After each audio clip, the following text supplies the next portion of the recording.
There was a bottle here.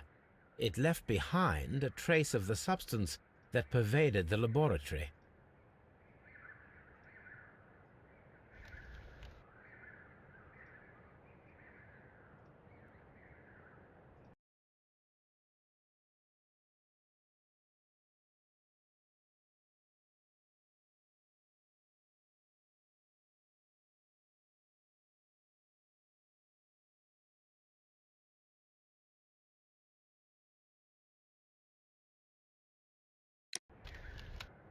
There was a bottle here.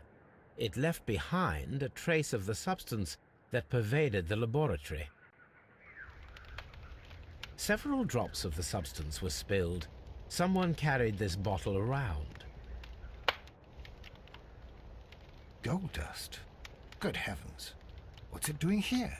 The gold is almost immune to chemical attacks, so it may be a valuable auxiliary for various experiments. But why would anyone perform such experiments in a botanical garden?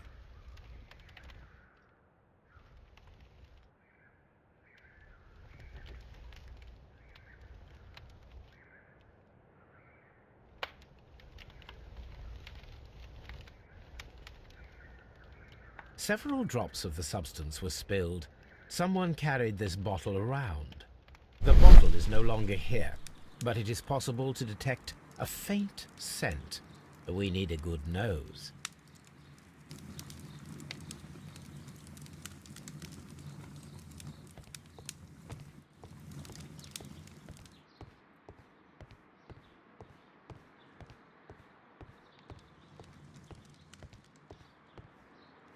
What should we do next, Holmes?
Open. The employee's cloakroom.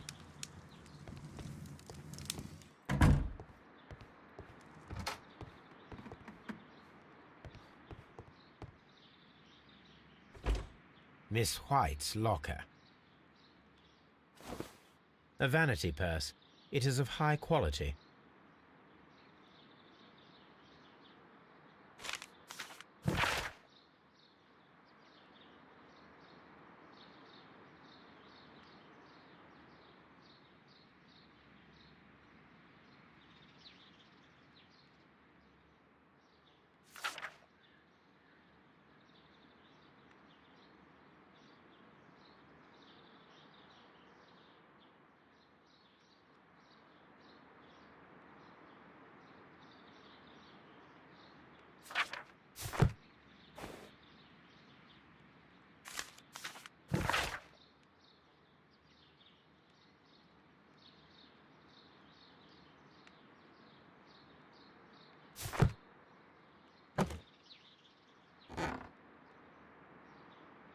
These jewels must be worth a small fortune. Apparently, Miss White is a capable student. A draft of the letter that Miss White sent to her parents.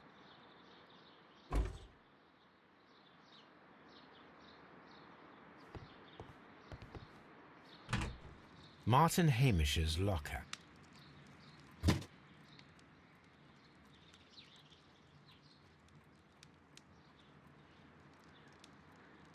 Father and I, Kew Gardens.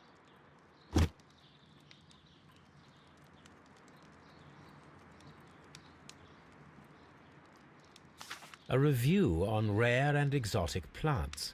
Martin Hamish has written several pieces.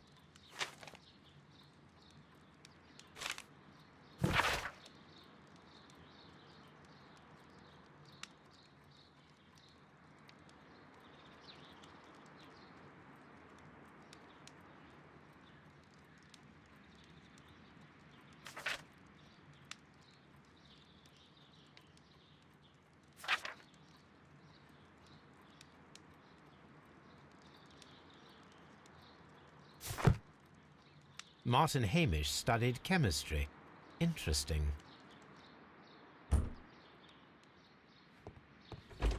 Albert's locker.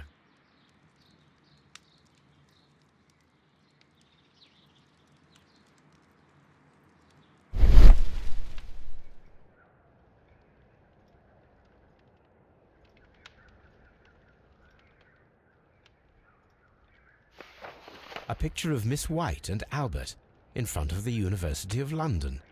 And they seem to get along. A picture of Miss White. And they seem to... Specialist articles on shipyards and ship construction. Albert Dunn has a great passion for shipbuilding and the sea. A rejection letter from the British Royal Naval College.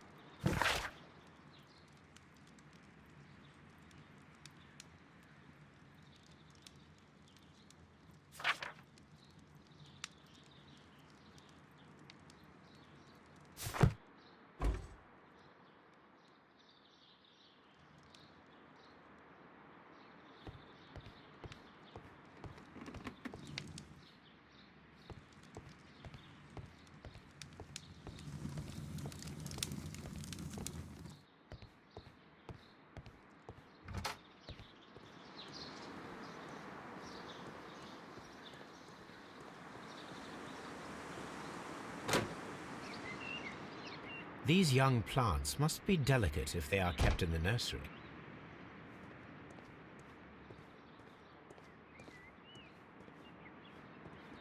We can see the interior of the Colonial Collection Room from this window.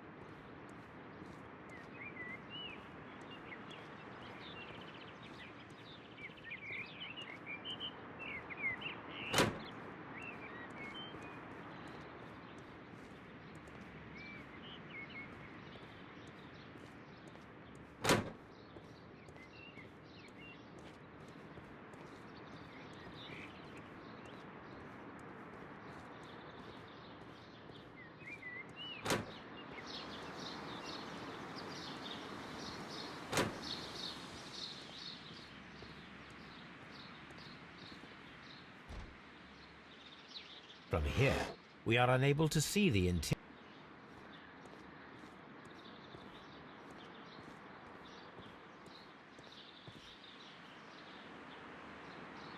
Materials for college study. They belong to Albert.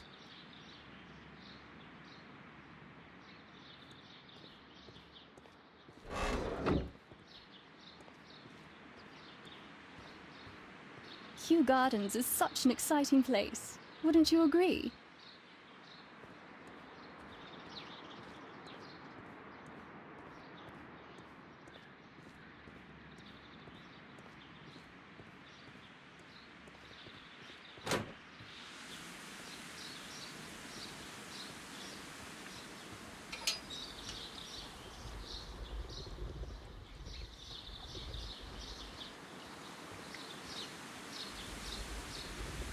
A ventilation system.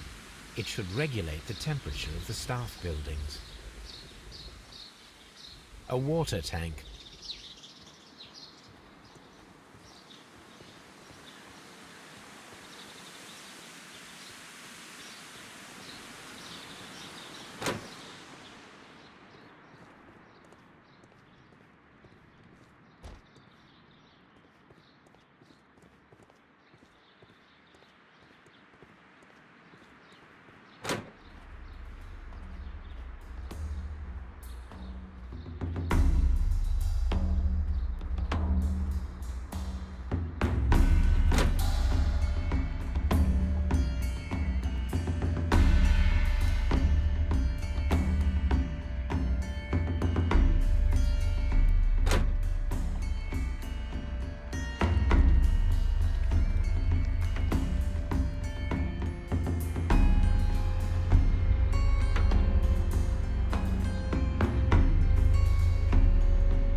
I perceive that you are passionate about the Royal Navy. Passionate? No, not really. I like ships, that is all. Are you quite sure? You do not seem to be so interested in plants. It's difficult, that's all. My future is here. It's never been about anything else.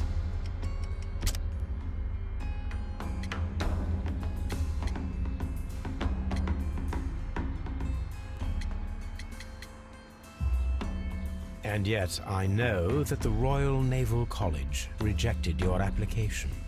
Ah, you truly are as clever as they say. Yes, that's correct. And in fact, my father was strongly against the idea. He did his best to ruin my plans, although I almost did succeed. But my dreams were shattered, Mr. Holmes. Thank you, young man. We shall see you again soon.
Newspapers discussing Kew Gardens.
Champagne.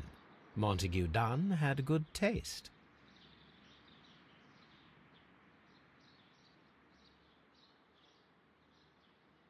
French wine, a remarkable vintage.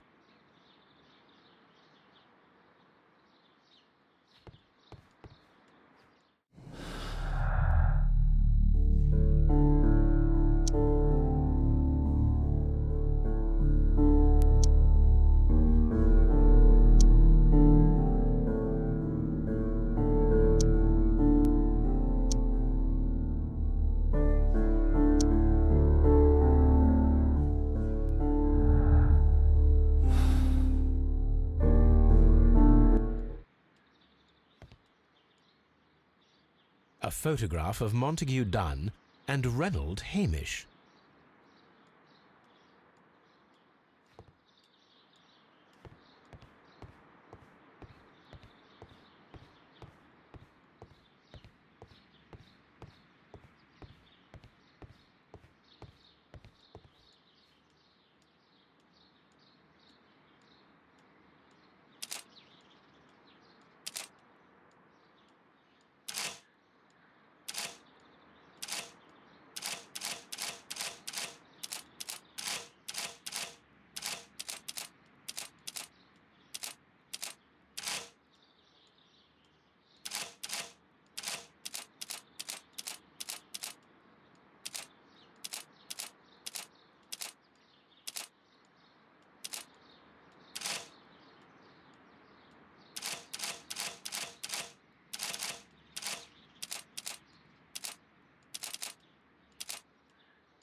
I suggest that we don't tell Miss Margaret White about this document.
What should we do?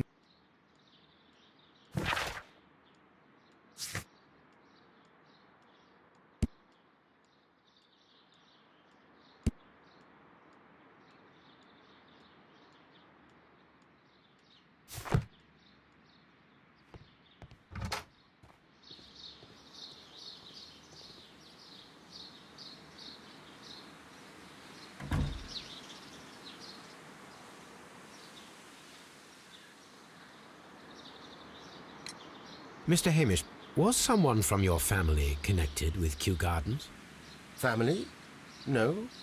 I'm the only one with a passion for botany.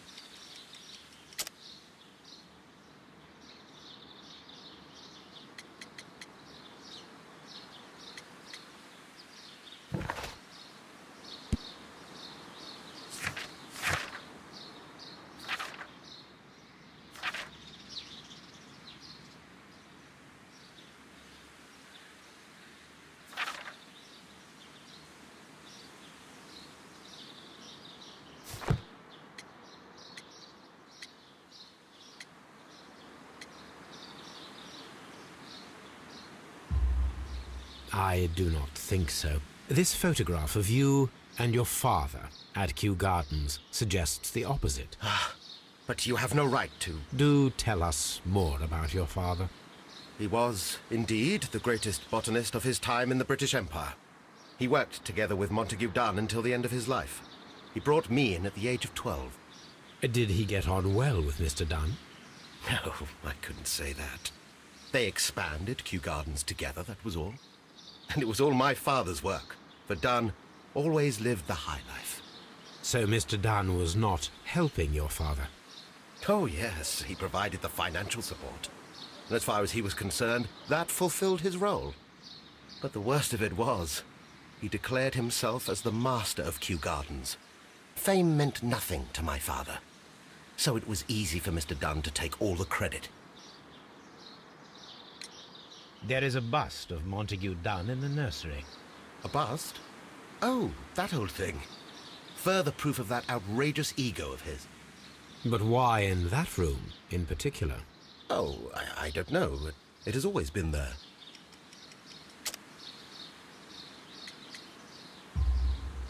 It is strange, because I recovered a fragment of the bust inside the Colonial Collection Room. Really? Oh, well, so I am mistaken. It ought to have been removed during the cleanup. This room is so small. Do you know who moved it? I have no idea. Surely Mr. Dunn requested it. Do you have any more questions like this? Because fragments of rock are not my responsibility. Evidently. Thank you, Mr. Hamish. We shall continue our investigation.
Here it is. And here is the Divine Syndicate's address. Perfect.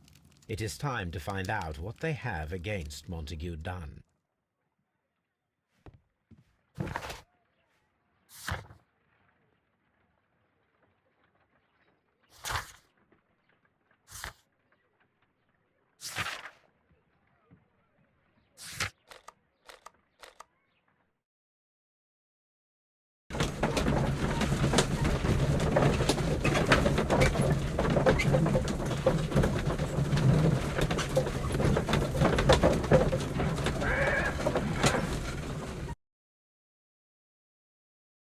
This place is beautiful, Holmes.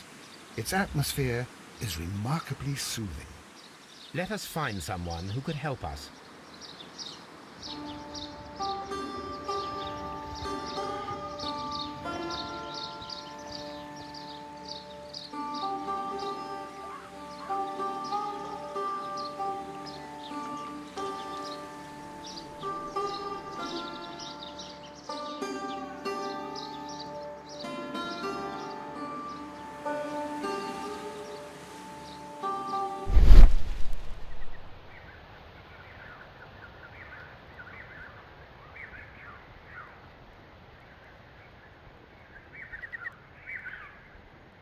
Fragments of a flower pot.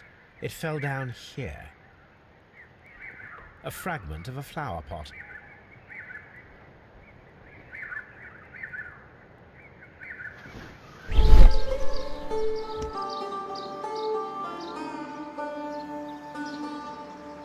The Kew Gardens symbol.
Good day to you, sir.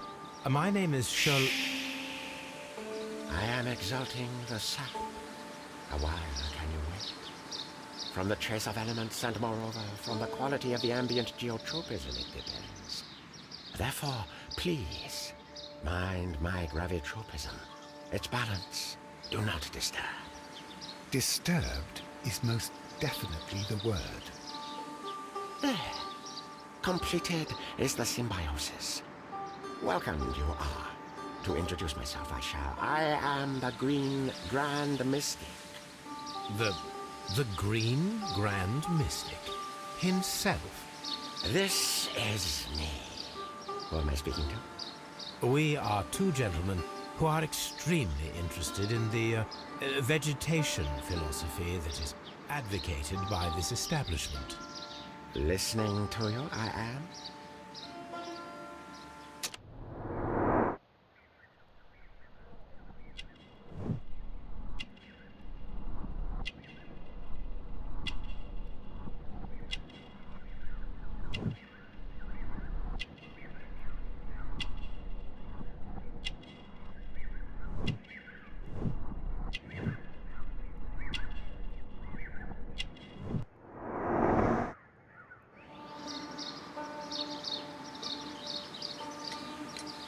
Do you have friends at Kew Gardens?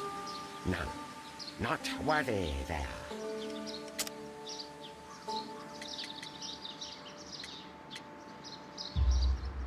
Nevertheless, we have seen Kew Gardens flower pots in your yard. How could they happen to be there? What? Our sacred place you permitted yourself to search? Sacrilege. No, really now. There was a theft of plants at Kew Gardens a matter of days ago, and we believe the pots we found here may be connected with it. Please tell us, were you involved? No, Those plants were ours. They had stolen them from us. How so? Their director, Dump, I believe. Done. Yes, that's what I said. He borrowed from us 3 of our sisters for the exhibition at his green fly-infested gardens. But he never gave them back to us. Excuses and imbecility. So we went in and saved them. I see. So, if you stole those rare plants from them, then it means... Ah, I get it. Bravo, Holmes. I think the case is solved. No, we did not steal. We saved. Well, as a matter of fact, we were unable to find our 3 plants. I beg your pardon.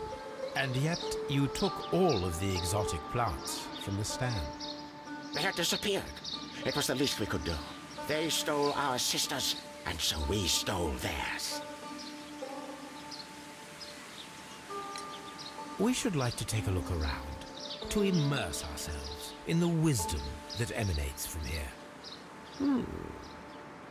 It is a school of anastomosis, the divine scholastic syndicate for vegetation veneration and meditation. You may say, the divine syndicate, glory to the eukaryotic.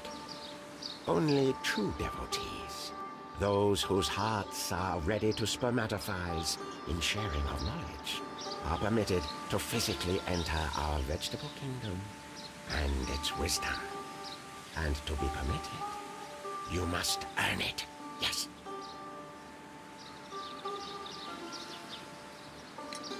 Green Grand Mystic, we are ready to become devotees and gain access to your temple.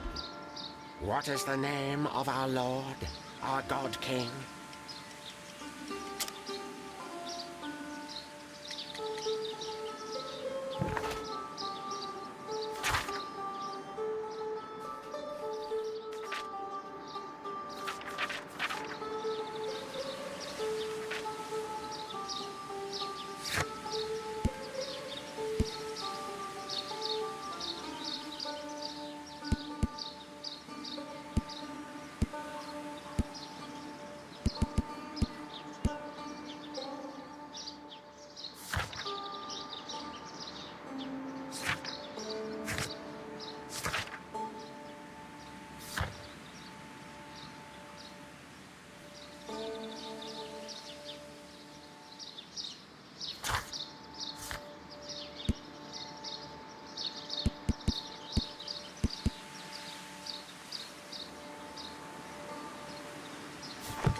Our God King's name is Treewan, Green Grand Mystic. Oh la, good, I like you. Here is the holy key to the wisdom place. Holy donation can you make whenever you so wish. Thank you so much. I pray you to taste our fertilizer substance. From the burdens of life it helps to free. But of course. Raw sap, it is called. It is near the entrance. Well, we will leave you to your meditation.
Green Grand Mystic, we have excellent news for you. Please come with us. Praise the all-holy sap for having spiritually pollinated us where we're going. To a hospital, Green Grand Mystic. We know what you did. Do not worry, you'll be treated well. What? What are you talking about? A mistake over some plants? You are the ones who should be treated, you raging fools. No, we are speaking of an altogether more serious crime. I do not understand, and I refuse to move. And I suggest that you do not force me. I have a lot of influential followers. You should believe me. Holmes, I could write a letter of recommendation to a special institution. I know the director there. But, as the mystic has said, his sect is powerful. And I'm not sure if I could be influential enough. Well, with your writing talent and my persuasion, we can try our best to find a place for him. That is all we can do.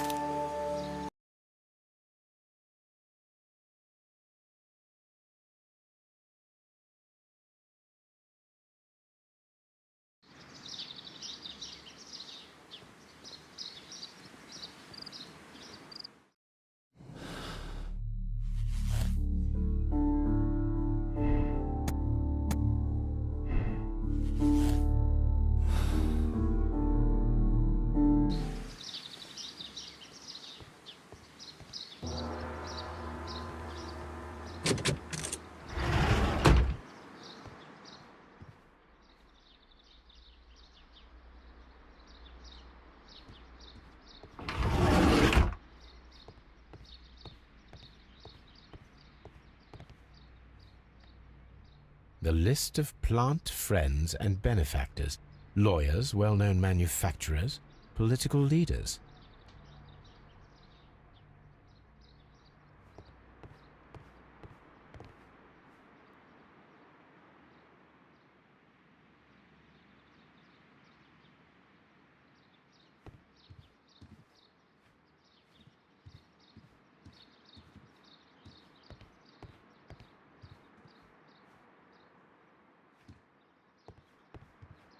That should be the raw sap that the Green Grand Mystic spoke of.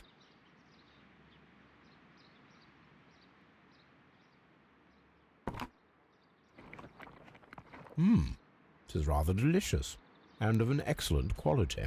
My word, Holmes. Their sap is like a form of cocaine.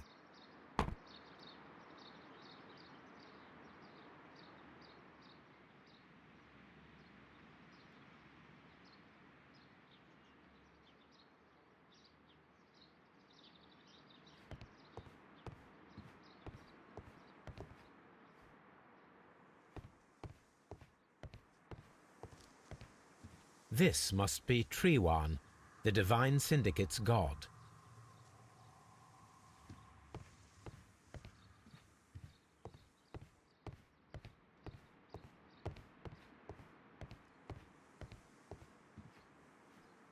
Praise the grand tree, praise it!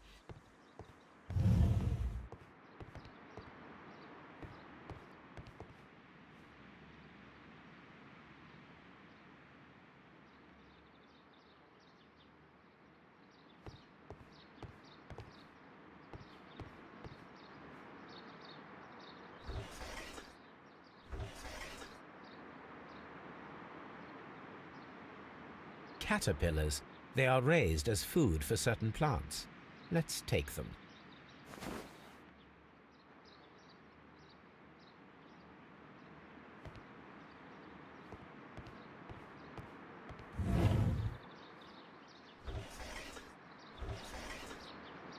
A tropical plant. Nothing of interest. A tropical plant. Nothing of interest.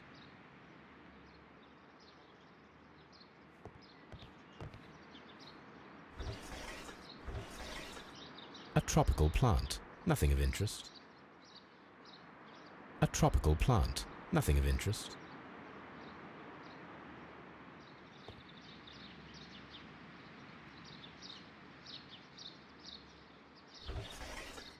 A tropical plant. Nothing of interest.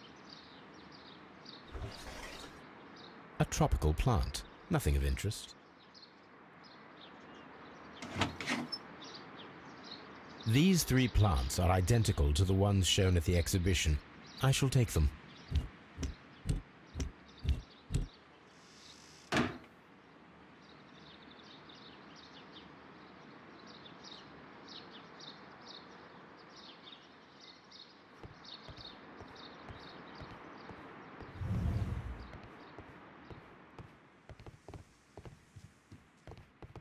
This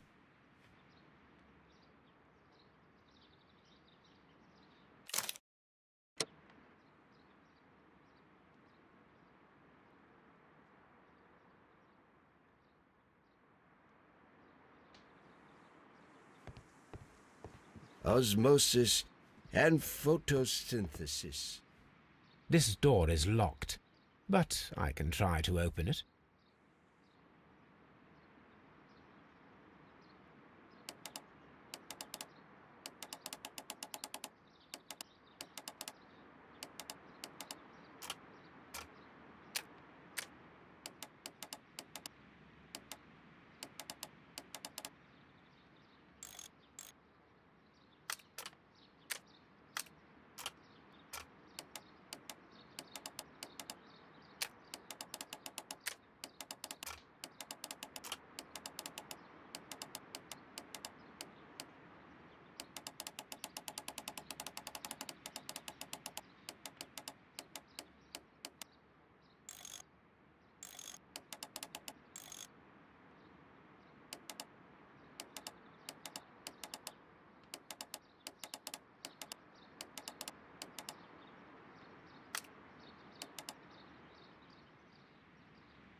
A vast amount of opium.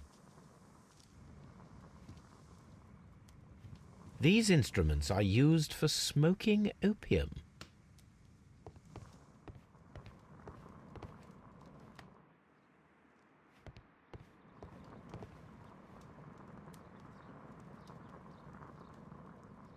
This cabinet is full of chemicals. They are the same as the ones we found in the laboratory at Kew Gardens.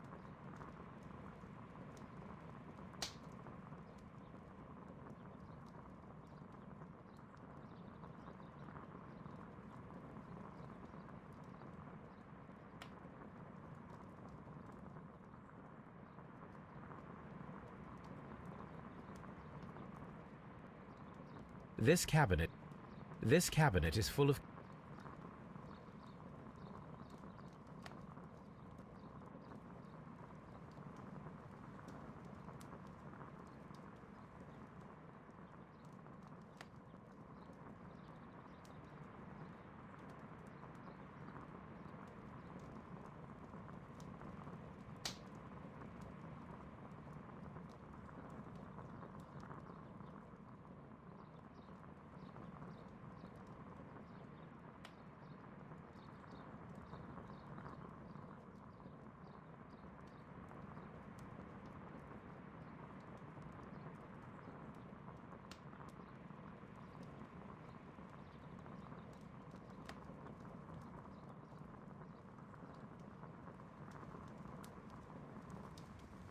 That would be enough to perform the most difficult of chemical experiments.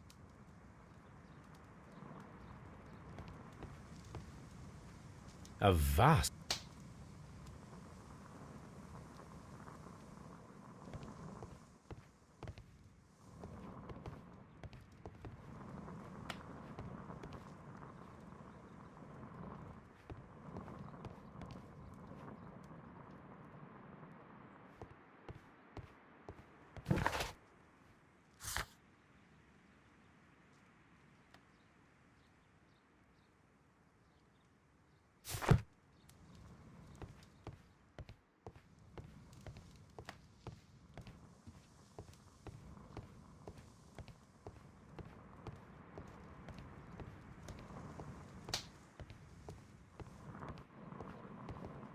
That would be enough to perform the...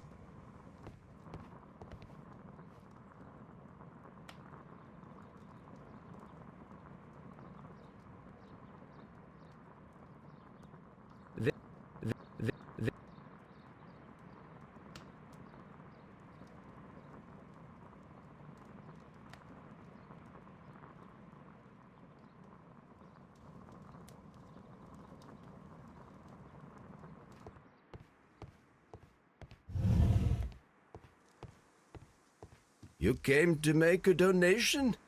Glory to Triwan! This green grand mystic fellow seems rather suspicious, Holmes.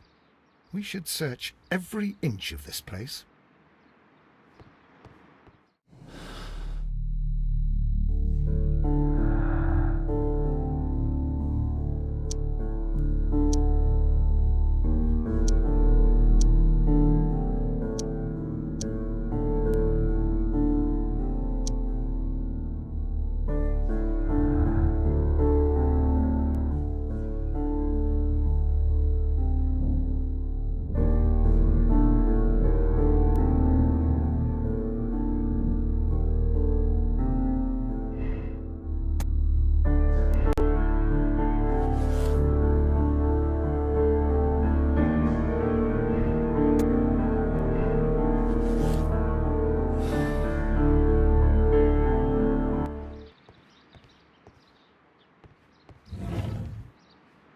A tropical...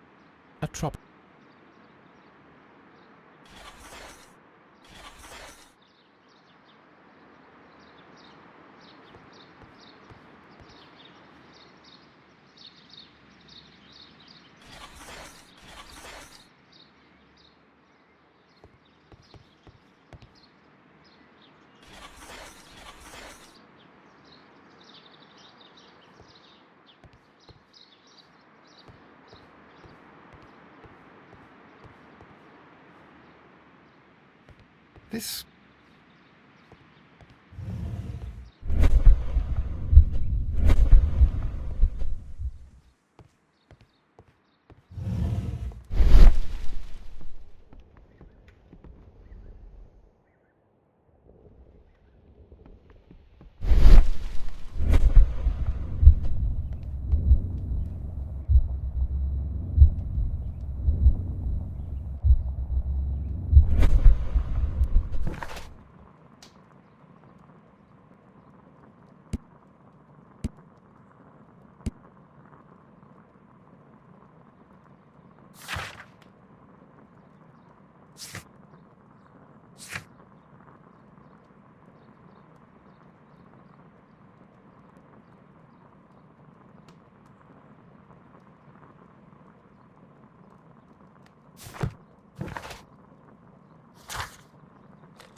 This green, grand, mystic fellow seems rather suspicious, Holmes.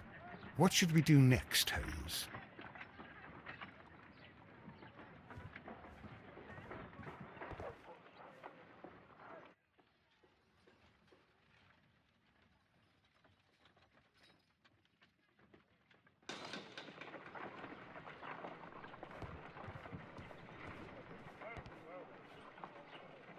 Come on, Toby. We have some work for you to do. Let us go to Kew Gardens. Oh dear, Toby. I wasn't aware that you were Watson's new literary...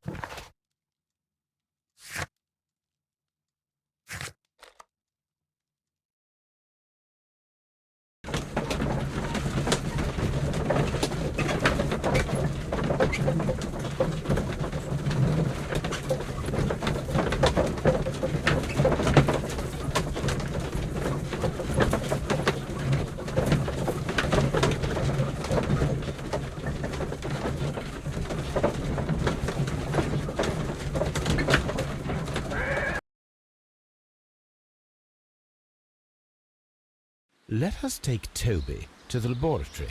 He will pick up the scent of this mysterious substance. Search, Toby. Search.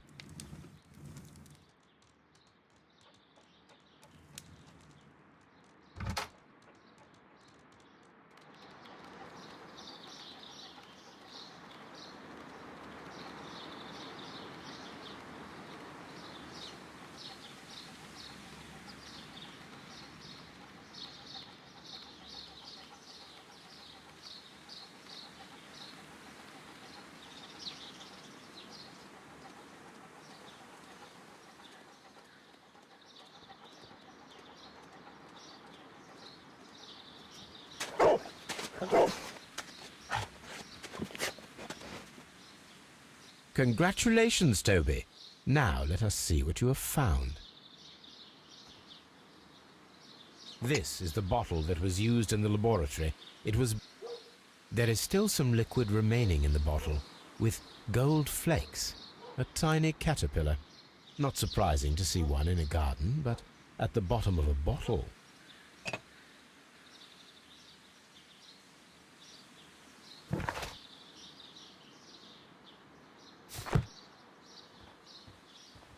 Brave Toby, the best nose in the British Empire.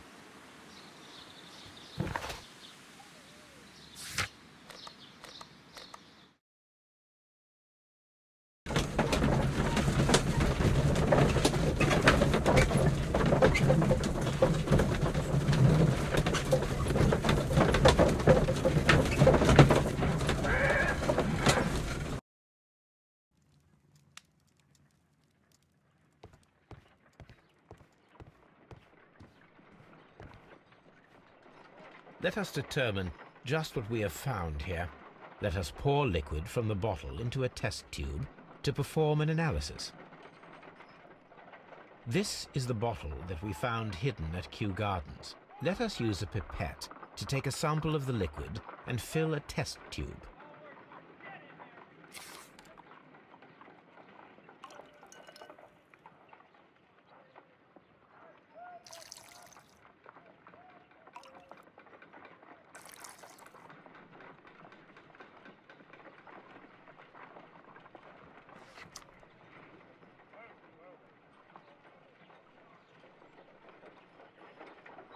A colorless, water-based liquid.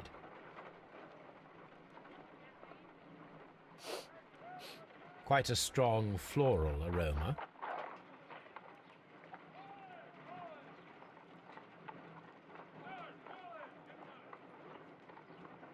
Holmes?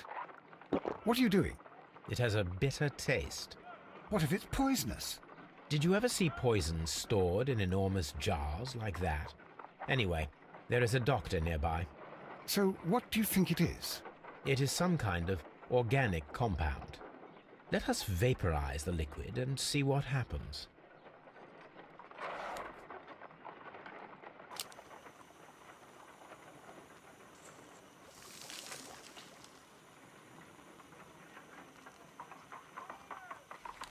Small colorless crystals. Colorless, tiny crystals that are soluble in water, with a floral smell and a bitter taste. Watson, could you pass me that small bottle, please? Of course. Here you are. Holmes, do you know what it is? Wagner's reagent. There was a label on the bottle that you passed to me. No, Holmes, I meant the bottle that we found. Let me add the reagent and see if there is any sediment, and then I shall tell you.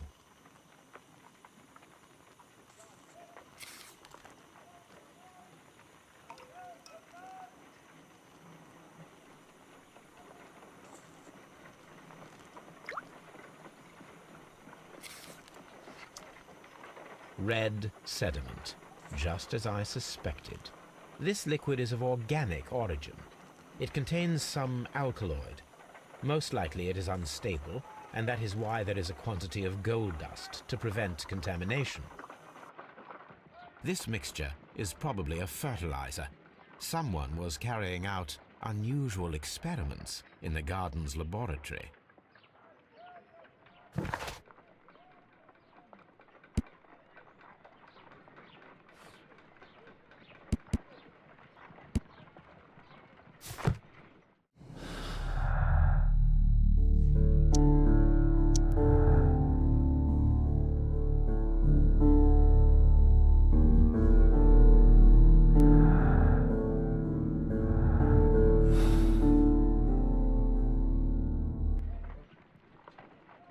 According to the deadly plants information, in order to perform our experiment, we will need fertilizer and food. Caterpillars should do nicely. According to the deadly plants information, in order to perform our experiment, my analysis table.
There is no fertilizer with alkaloid.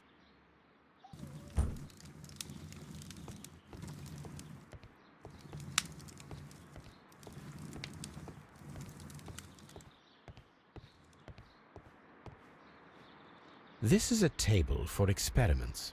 It resembles my own. Only this one is kept... The employees...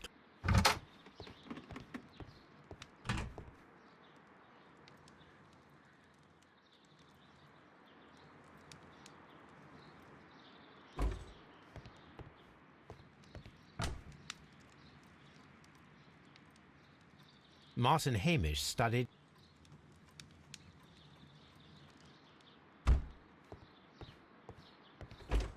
Miss White's...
Poor Mr. Montague Dunn.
This substance is an alkaloid, the same as in the bottle we found in the bushes at Kew Gardens.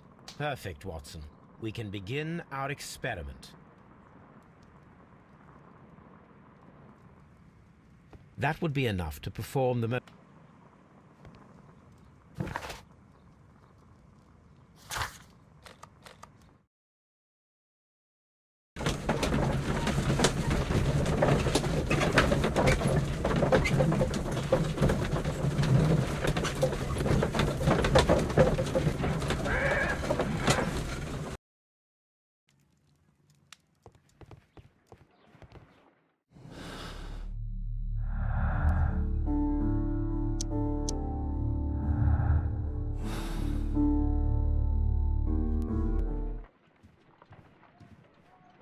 I imagine that one of these plants would be capable of releasing a toxic vapor.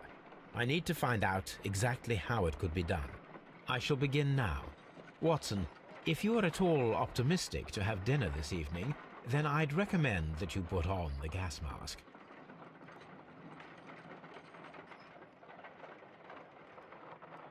A carnivorous plant. This is a strange and unusual plant. A prickly plant.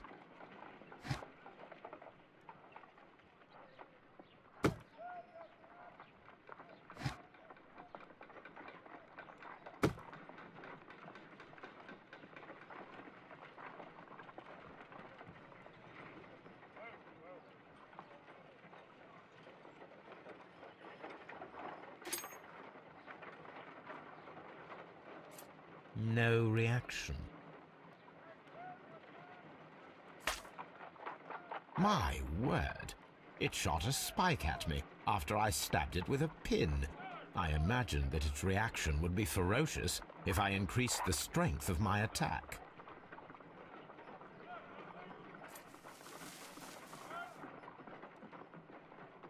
It appears to have fallen inactive after being disturbed.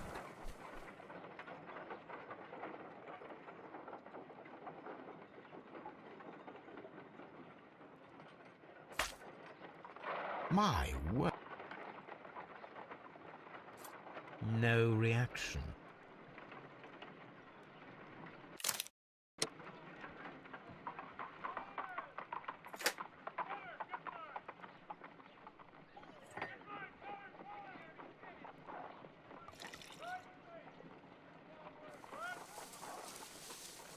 It appears to open after being soaked with alkaloid.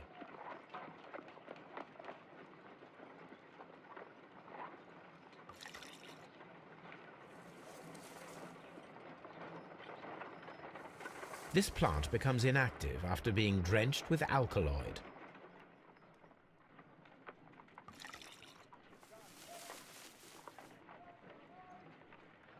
This plant becomes inactive after being drenched with alkaloid.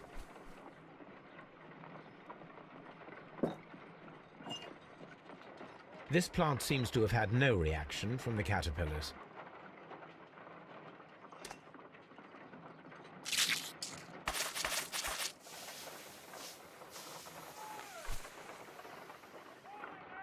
Toxic gas with spores. Extraordinary. The plants would be capable of killing only if they were directly next to the victim and stimulated at precisely the right moment. Let us take our caterpillars to the Colonial Collection Room. We may see things more clearly there. It is too early, Watson. Our suspects will be there. Let us investigate Kew Gardens one more time and ask some questions.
Miss Margaret White, we are in possession of sufficient evidence to accuse you of the murder of Montague Dunn. Gentlemen, you are wrong, and it will be easy to prove my innocence.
What happened, Inspector?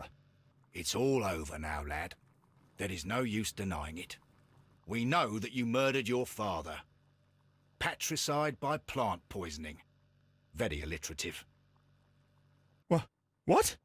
You're mad. I didn't do it. I don't know anything about botany. No!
Can you tell me if you saw Mr. Montague Dunn on the day of his death?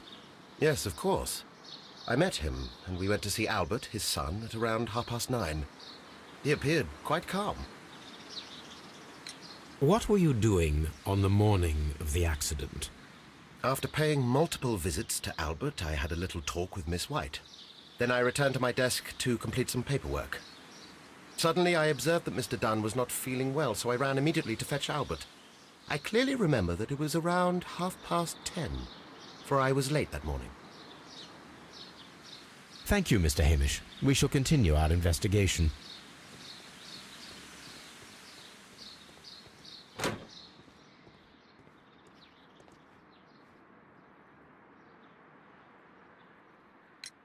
Your father's death does seem highly suspicious. What were your movements here on that day? Suspicious? Well, I was working in the seed house, taking care of Lysip, something, or Lear Pontus, or... No, wait. Ah, these Latin names. And I spent so many hours trying to memorize them. Did you see your father that day? Yes. He came here with Mr. Hamish for his weekly visit. There was nothing unusual about that. And then? Nothing. They stepped out to the backyard. It was perhaps 20 minutes before 10 o'clock. Then about 10 minutes later, I saw my father heading for the dry tropics room while Mr. Hamish returned here. And Mr. Hamish and Miss White, What were they both doing that morning? Mr. Hamish visited me a couple of times.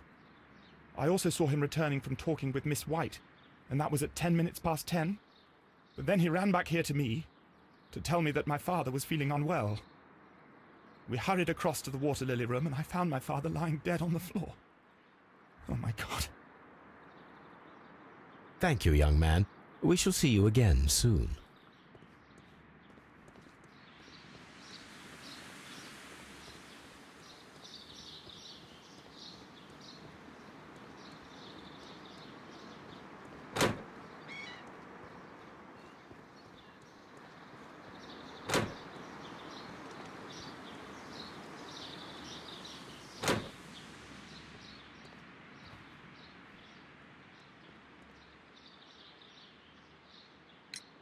Can you tell me what Mr. Dunn was doing upon the day of his death? I can, but there is nothing very special to say. I was in the laboratory when I saw Mr. Dunn heading towards me. Tuesday is the day of his weekly visit. It was supposed to be at 9, but he was 10 minutes late, as usual. And then? Well, he came in to say good morning. Then I saw him spend 2 or 3 minutes by the plants outside the laboratory. After that, he ran out in the direction of the nursery, where Mr. Hamish was working.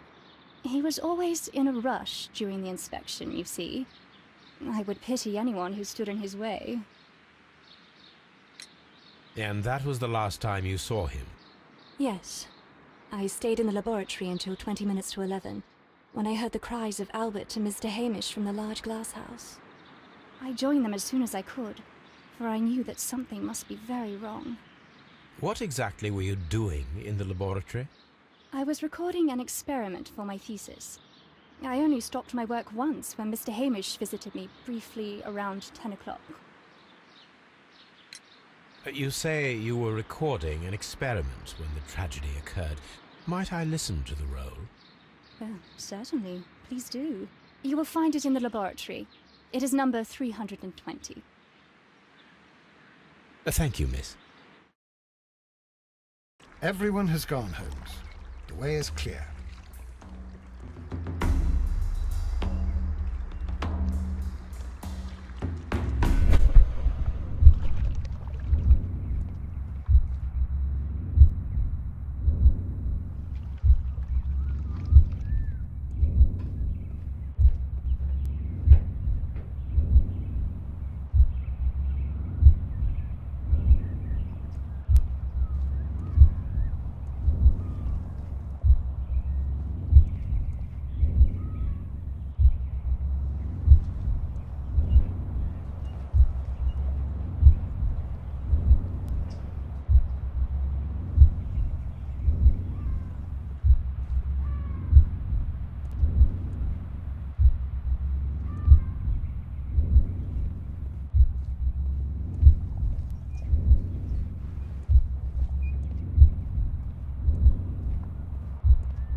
When Montague Dunn was standing close by the plants, the caterpillars were released and caused the deadly spores to activate.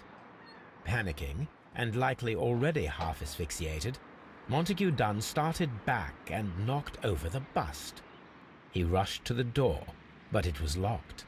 He had to force it open with his shoulder. We already know the outcome. Montague Dunn collapsed and died not far from the pool. Well, it is time to perform our experiment on the ventilation system.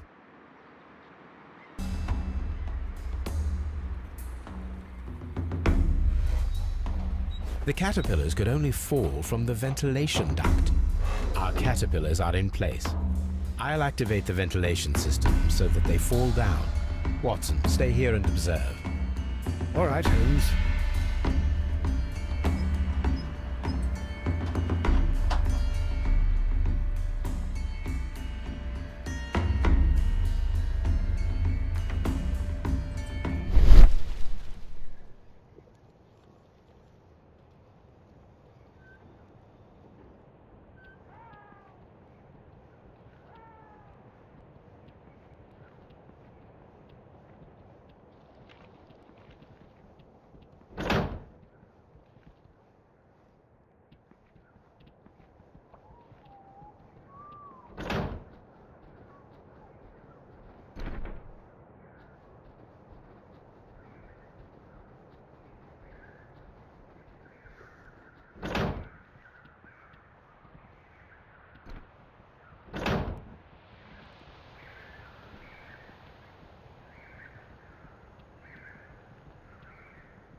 From here, we are unable to see the interior of the Colonial Collection Room.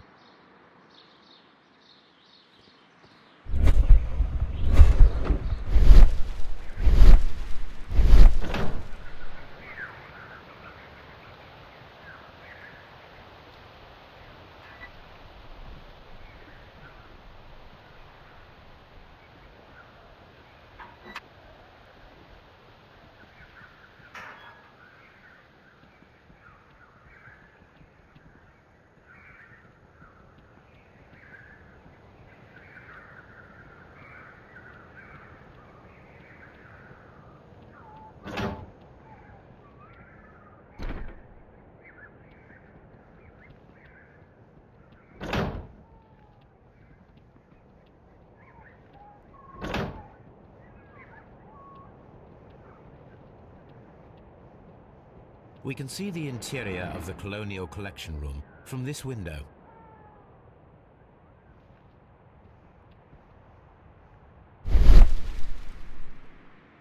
This is one of the outlets of the ventilation system. This is one of the outlets of the ventilation system.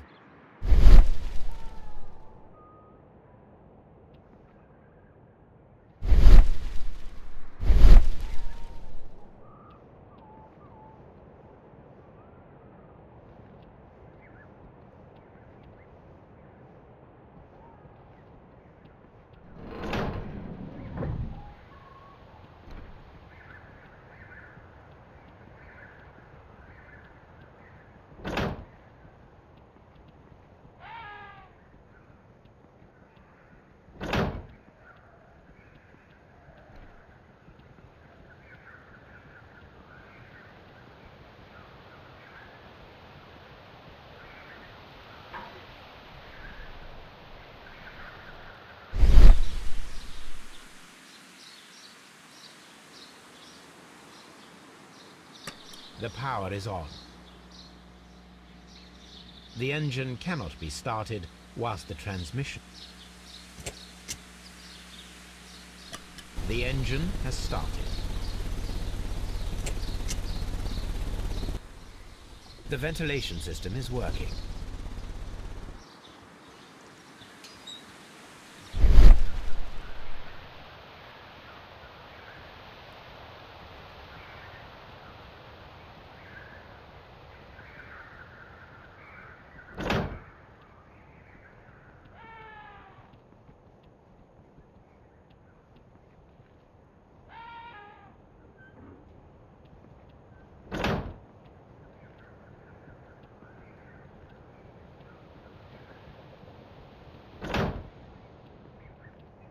We can see the interior of the Colonial Collection Room from this window.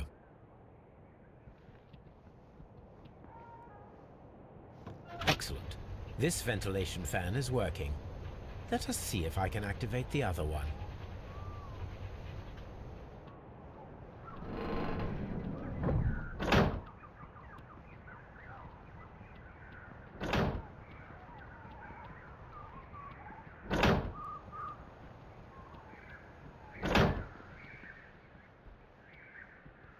From here, we are unable to see the interior of the Colonial Collection Room.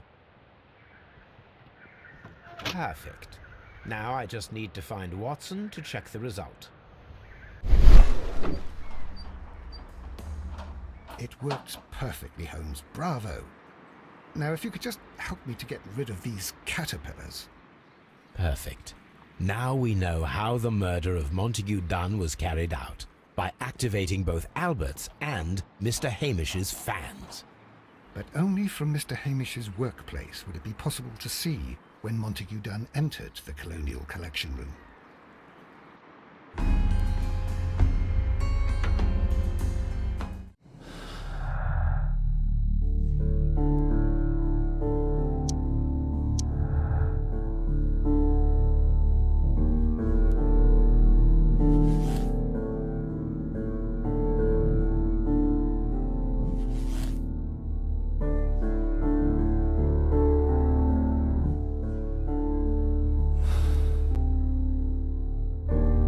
Let's go to Scotland Yard.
This is a table for Only this one.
Miss White's lock.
Let's go to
Here it is.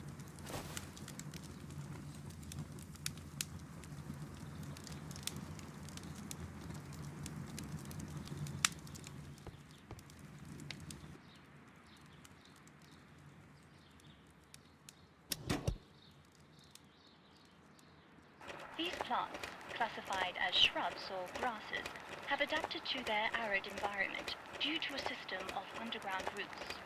This recording seems very long. It is unnecessary to listen to all of it. Miss White was in the laboratory, as she told us.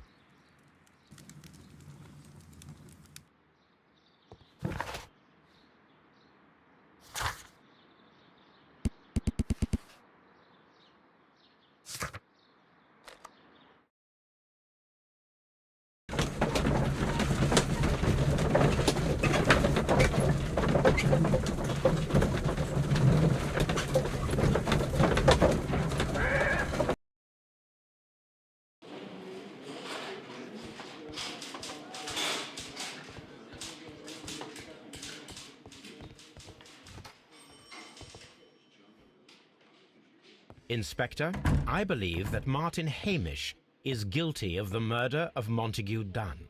Aha! I knew it. I'll send the lads around to arrest him. Very good. I shall wait to hear from you.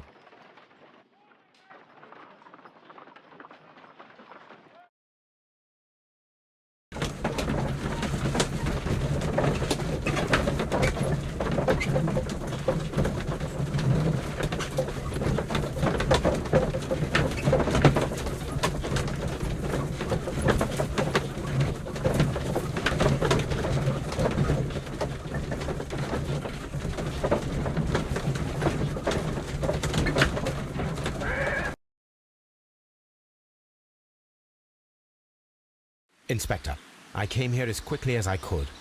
Martin Hamish is in the large glass house. There's no need to hurry.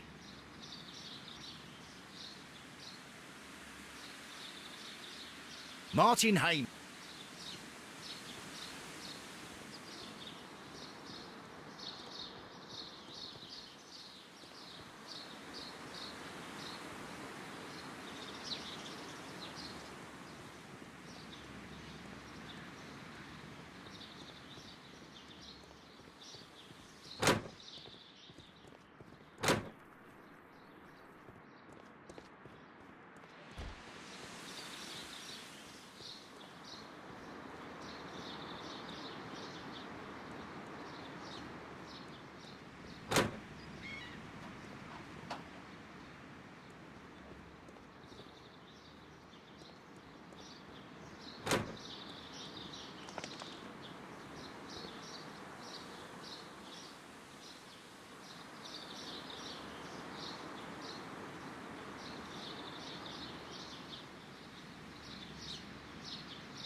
Holmes, my God!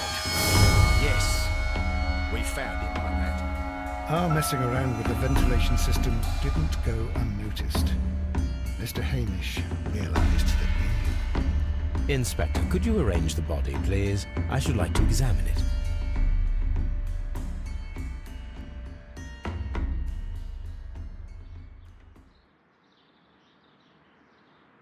The mark around the neck is very visible.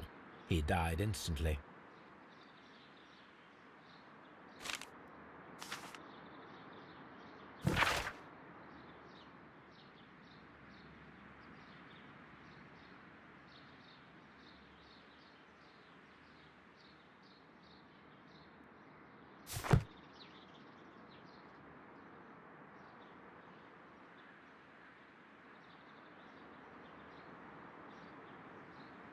Holmes, his left shoe is unique. This anomaly is often a characteristic of... A club foot. Bravo, Watson. That is the key element of this case.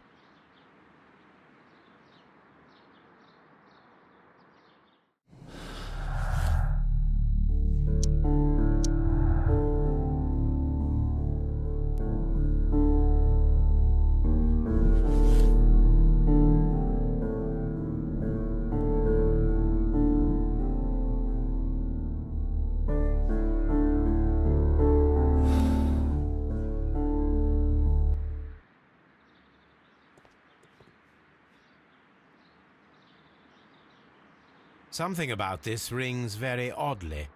Why do you say that, Mr. Holmes? Why? Because of Mr. Hamish's club foot. Oh, I deserve to be kicked from here to Charing Cross. I should have noticed it. But, Mr. Holmes, I can't see why. No, I don't suppose you do. You must recall that Mr. Dunn was locked inside the Colonial Collection Room by the murderer. If it was Mr. Hamish, he would have had to run up to his workplace to trigger the fan situated above it, taking into consideration the condition of his foot. Well, it is still possible. Perhaps, but it is rather strange that such a person as Mr. Hamish decided to base his plan on the speed of his gait. You mean to say that somebody helped him? So the suicide is questionable? Correct. Mr. Hamish accuses only himself in his letter, and so the investigation stops. Possibly an accomplice, then? That idea had not occurred to me, Mr. Holmes. I have another idea, Inspector. Thanks to the testimony that we have collected, we are able to rebuild the events as they took place that day. With a timeline, such as we did in the Jack the Ripper case. Precisely. The map at the entrance of Kew Gardens should help us with our timeline. Let us analyze the facts and statements so that we may recreate the events of that morning.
Let us summarize.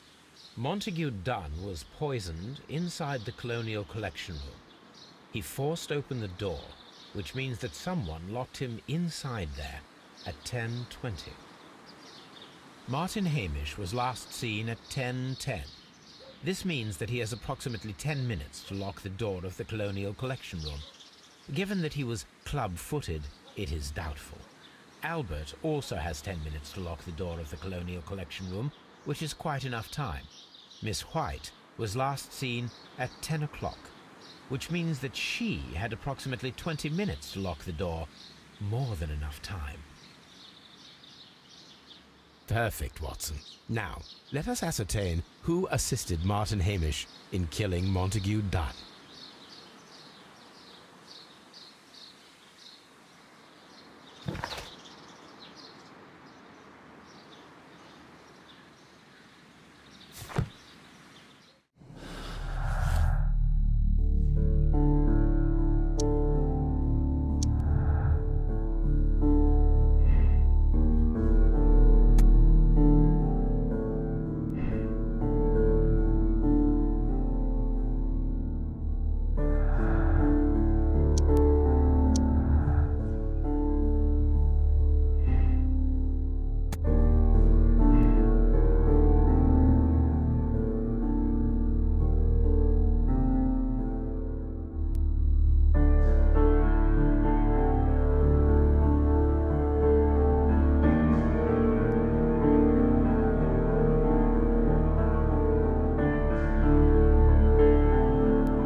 What happened, Inspector? It's all over now, lad. There is no use denying it. We know that you murdered your father. Patricide by plant poisoning. Very alliterative. What? You're mad. I didn't do it. I don't know anything about botany. No!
But Holmes, how can you be certain that we'll find Miss White here?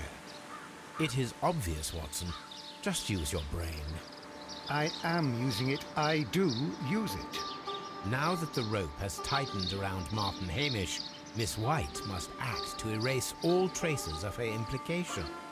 After the suicide of her accomplice, there is one final trace remaining: the deadly plants of the Divine Syndicate. She will be there. Very good. Shall we go? Just one moment. Now listen to me, Watson. I shall see her alone. You will conceal yourself behind her, quietly. Whatever are you planning? Nothing spectacular. The impulses of women have always been a mystery to me. But she is a bold one, and so we must be cautious. All right. You can count on me, Holmes.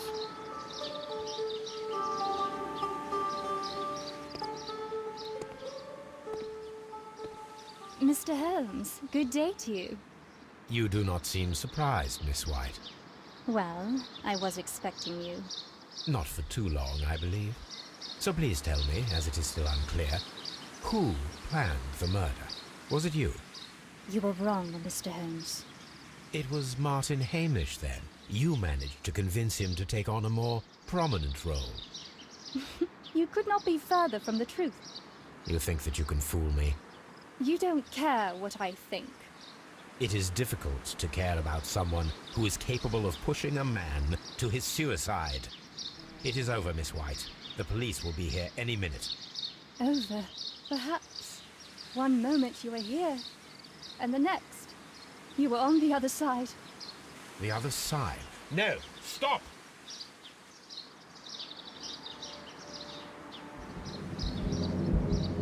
I beg you not to do this, Miss White. Don't come any closer.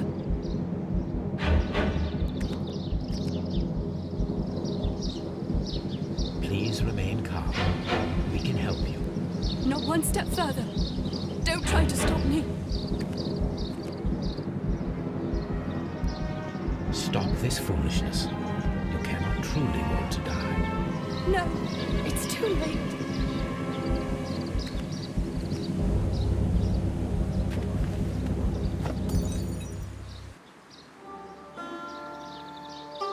Well done, Watson. She was not faking. Miss White, you have no right to take your own life. Dr. Watson? Did you just save me? Or worse?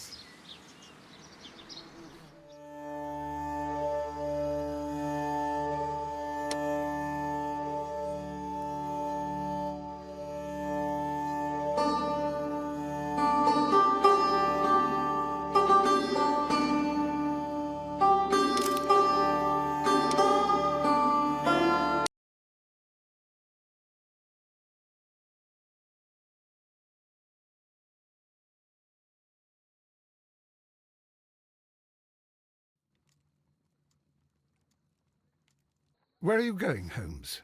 Have you been invited somewhere? We have been invited, Watson. We have. Where to? To the Baker Street Irregulars' annual dinner. They sent us an invitation. It is on the table. A dinner? How could those street urchins afford anything like that? I can't understand your interest in them, Holmes. They're dirty. They wouldn't hesitate to steal your wallet. Watson, you should be excited. It is a secret dinner. Its location changes every year. Read the menu. Sounds mouth-watering. All right. We, the secret police of Baker Street, invite you, Sherlock Holmes, and Dr. Watson to our annual dinner. Menu, entree, frozen rat head salad. Is this a joke? Not at all. Pray continue. Main course, sow's udder in Danny Nutcracker's way. Sounds disgusting, Holmes. Hedgehog goulash. Street turnips in homemade juice. And it goes on. I can hear them on the stairs now. Well, we can't go there. We can't eat that. Watson, you'll hurt the feelings of those poor children. We have to go. Oh, Mr. Holmes. It is fine, Mrs. Hudson. Mr. Holmes! Wiggins, Dr. Watson is getting ready. He will be delighted to join us. You don't look well, my young man. Is there something wrong? Don't tell me the dinner is cancelled. Mr. Holmes is my brother Leighton. He's in a prison cell. They say he's killed 2 men. You have to help us, Mr. Holmes, 'cause I know he didn't do it. Where is he now? From what I've heard, they took him to the yard, and they gave him a good beating already. You know what they're like. They'll hang him. They won't look any further. Holmes, we have to help him. Well, and forget about the dinner. Wiggins, I'll take the case. You're fantastic, Mr. Holmes. I'll be waiting for you at the crime scene. You'll be there, right? It's on Half Moon Street in Whitechapel. Very well.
Holmes, poor little Wiggins needs our help.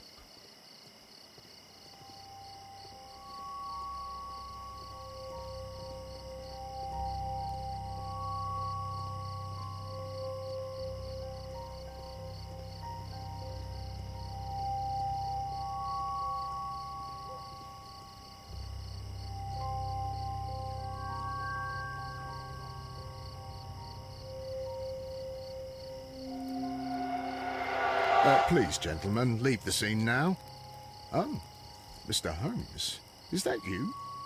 Good evening, Constable... Constable Marrow. I was here with Inspector Aberline during the Ripper case, Mr. Holmes, back in '88. But then this is nothing like that case. With this one, we've got the murderer, the weapon, and the statements, which speak for themselves. Of course, Marrow. But you know that appearances can sometimes be deceiving. Who were the victims? The 2 men here, both shot. The stabbed fellow was Brian Vacotti, a well-known ruffian. The other, Kenneth Butler, a jeweller by trade. You spoke of statements. You have witnesses? Well, I was there, so I gave my own statement. And then there were 2 other witnesses who said they saw the killer Chapman. Mr. Turner, a gentleman who lives in that flat over there. And Polly Powell, a flower seller, who was over at the far side of the street. So, Constable Marrow, I should be delighted to hear your testimony. I was standing at the north side of Half Moon Street. That was the side that you came from. But you would have been unable to observe this part of the street, where we are standing now. That is correct. But I saw the 2 victims slowly enter Half Moon Street, and then shortly after, the fireworks started. A few minutes after that, the fellow Chapman rushed towards me and ran into Half Moon Street. Please continue. I didn't pay attention, but suddenly I heard a woman's cries and police whistles on the other side of Half Moon Street. I rushed over there and I saw the 2 dead bodies on the ground. When I reached Whitechapel Street, I saw Leighton Chapman. He'd been caught by 2 police constables. Did you hear the shots? I didn't hear any shots. The fireworks were all over the sky. They were so loud I couldn't hear anything else. What were the fireworks in honour of, Constable? Well, today's Queen Victoria's birthday, Mr. Holmes. Yes, I appear to have lost track of the days. It is May now, of course. Constable Marrow, what else caught your attention while you were running through Half Moon Street? I saw nothing but rats, and I took the time to light every corner with my lamp. Did you happen to look up at Mr. Turner's window when you were on Half Moon Street at that time? Yes, I saw that the window was open, but no one was there. It was dark in the room. Constable, your statements have been of great value to me. Mr. Holmes, I had no doubt about this case.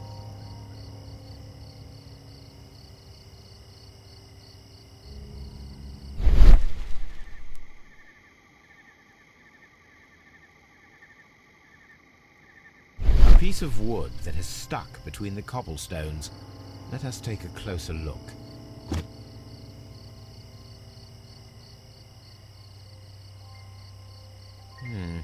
This shard of wood is quite new.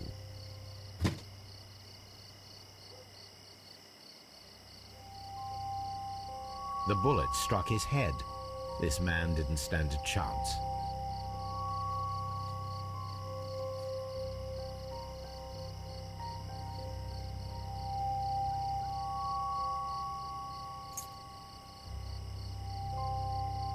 This is an ordinary key.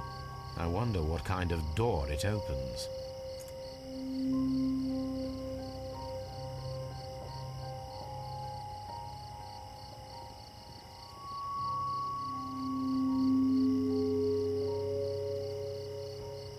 He tried to stop the bleeding with his hand. Death was not instant. The bullet penetrated his stomach, a dreadful wound.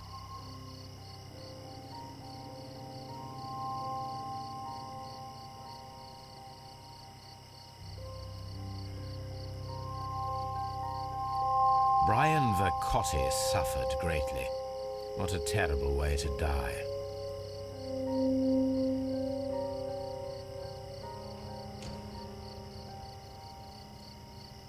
A tattoo from Westgate Prison. Vercotti must have done some time there.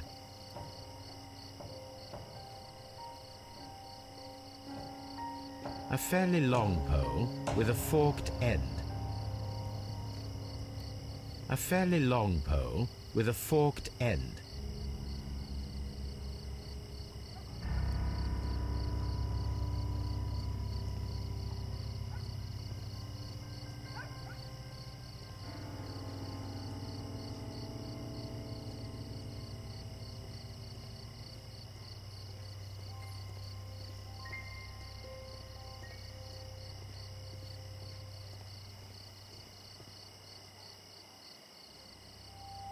Good evening, Mr. Turner. I heard Constable Marrow reply to you as Mr. Holmes. Are you that detective gentleman? I've heard of you.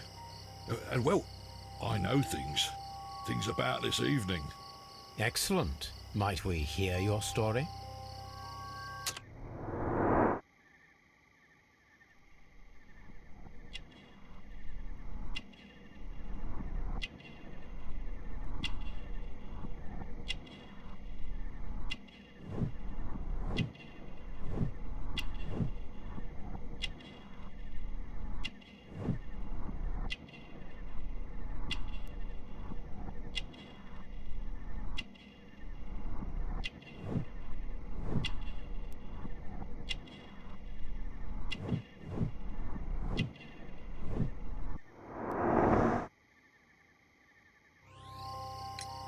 Could you tell us everything that you may have seen or heard? I was already in bed when the fireworks started. A few moments after, I clearly heard 2 gunshots from outside. Please continue. I quickly got up and I grabbed the lamp from my nightstand and I rushed towards the window. I looked down and I saw 2 bodies. And there was a man with a gun who was standing nearby. Where exactly? Well, near this body. Did he notice you? I don't think so. He rushed towards Whitechapel Street without looking around. Mr. Turner, did you see anyone else in the street? No, I saw no one but that man, the murderer, the fellow they caught. Were the 2 shots you heard consecutive? Yes, there was a very short pause between them, and they sounded different somehow. It seemed to me that the second shot was louder than the first. That is an interesting comment. Mr. Turner, what were your actions after you stepped up to the window? I was afraid that the man with the gun might return, so I stayed close to the window till I saw the policeman coming in the Half Moon from Whitechapel. Then I walked out to tell them everything I saw. You have helped us a great deal, Mr. Turner. I'm so glad that the murderer has been caught.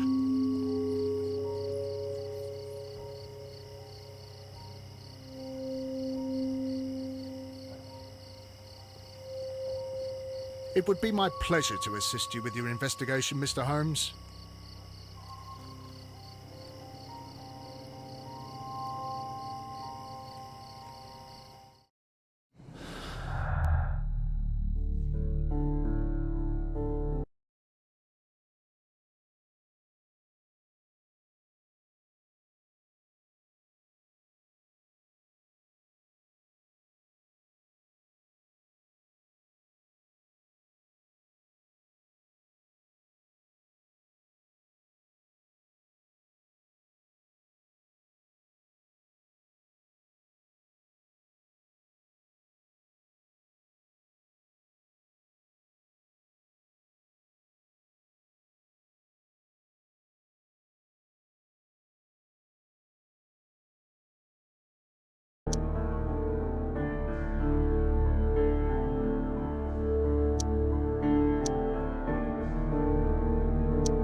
Mr. Turner, you have stated that you remained close by your window after the crime, is that correct?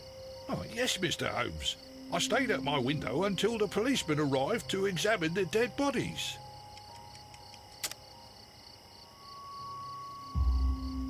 That is very interesting, Mr. Turner. Constable Marrow stated that he did not see anyone at the window when he was running through Half Moon Street. Well, I think Constable Marrow and me, we might have been distracted by the whistles and shouts coming from Whitechapel. We could have missed each other somehow. You understand what I mean?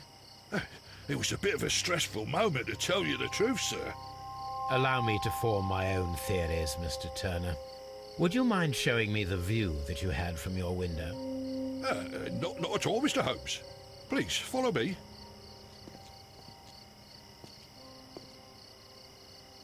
Mr. Turner appears to live very modestly.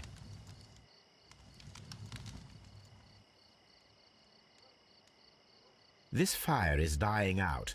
It was last tended to over an hour ago.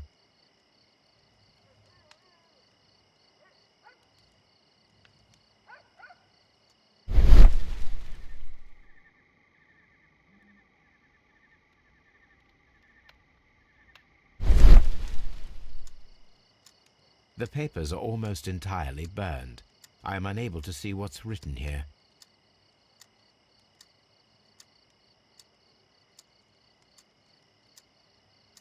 These words are illegible.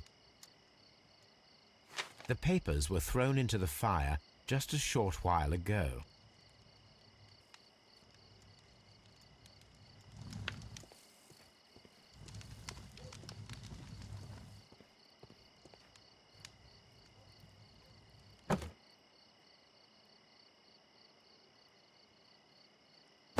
A perfect match.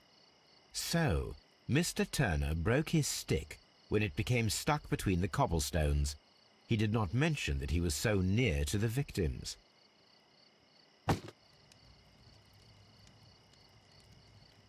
The books on this shelf are in a mess. It looks as though Mr. Turner was trying to find something in a hurry here a short while ago.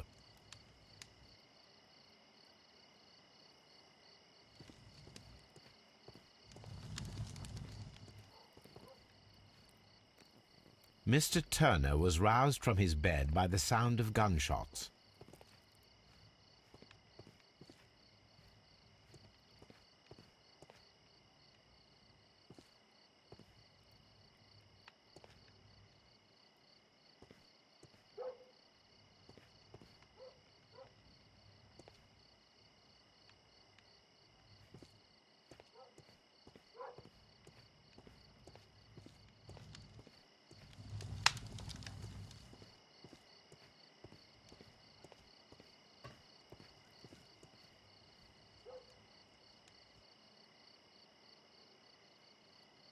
This kitchen knife is quite sharp.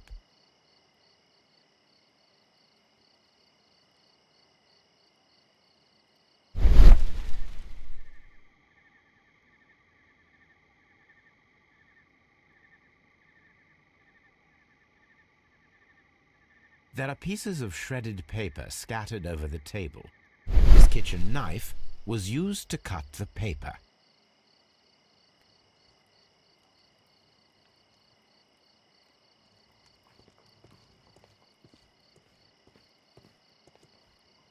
Anything else you would like to know, Mr.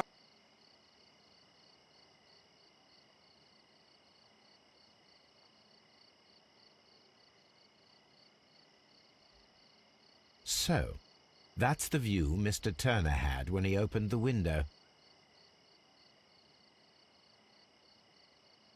The dead body of Kenneth Butler. Brian Vercotti's contorted corpse. Mr. Turner had a perfect view of the crime scene. He saw the bodies clearly, and Leighton Chapman standing over them.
So Mr. Turner used a book to hide an object that he found on Kenneth Butler's body.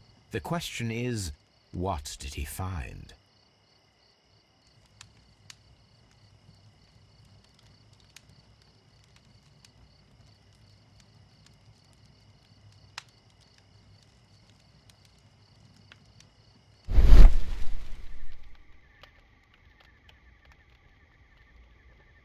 I can see prints from greasy fingers upon the cover of this book.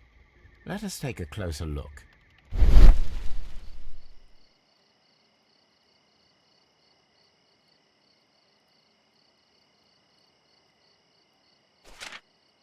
Well now, what a find!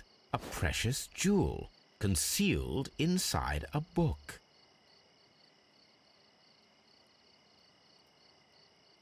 A bracelet with a unique ram's head design, a distinctive feature of ancient Grecian artifacts, probably of the Hellenistic era.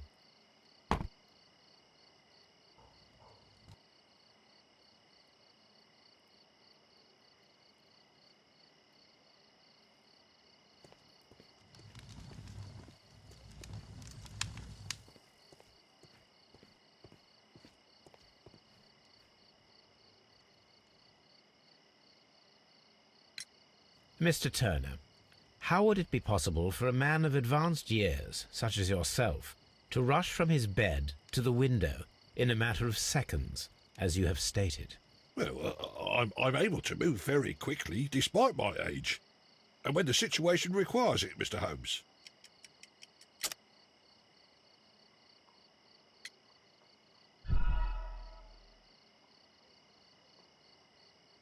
Well, I'm able to move very quickly, despite my age. And when the situation requires it, Mr. Holmes.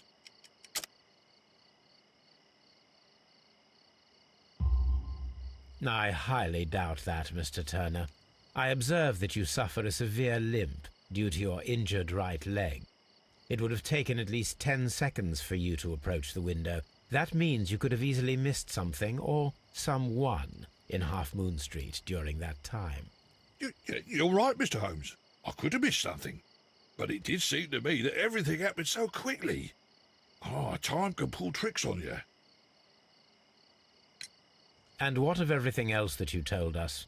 Mr. Turner, it is vital that we have your complete and true statement.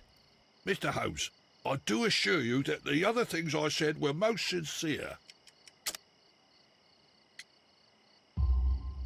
Mr. Turner, you were not sincere with me. Not then, and not now. But Mr. Holmes... This, Mr. Turner, does not look like anything that a poor man might possess.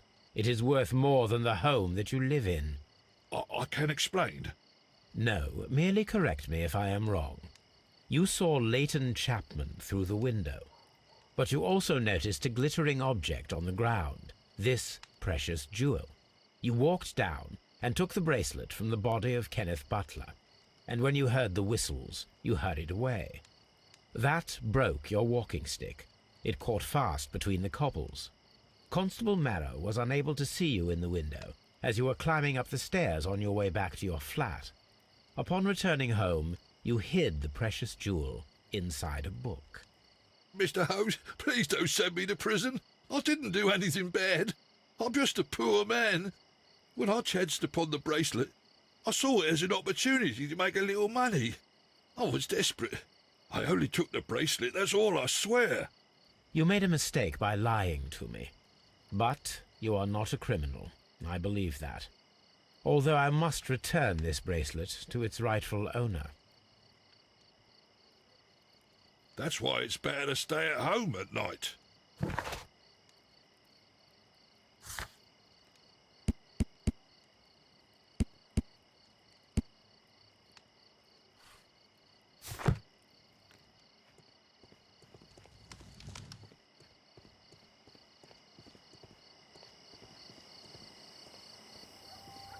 I'll do anything to save my brother, Mr. Holmes.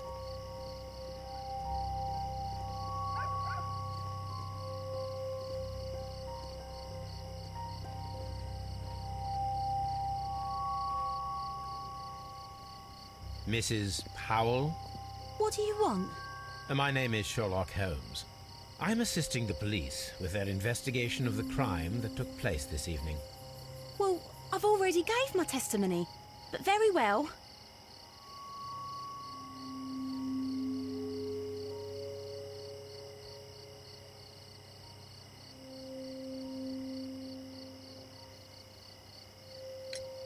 Could you tell us everything that you may have seen or heard? Yes. I was selling my flowers as usual, and then the fireworks began, in honour of Queen Victoria. I enjoyed those. But then, all of a sudden, a young lad ran out of Half Moon Street and stopped just by me. He had a gun in his hand. He was like a ghost, and all covered in blood.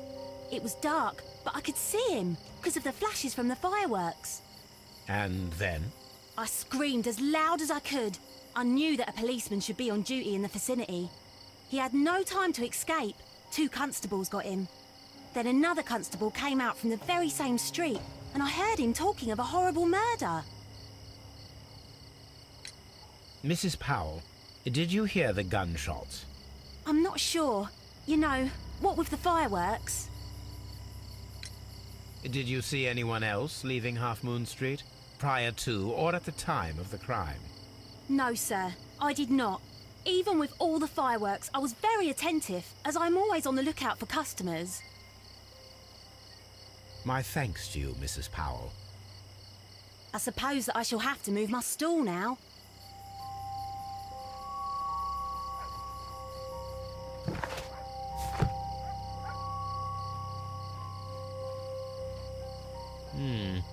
This mirror is turned towards Half Moon Street.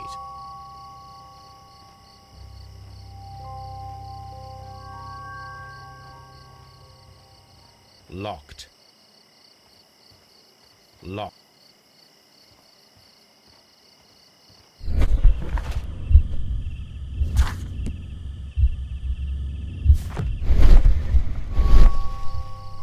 Locked. Locked.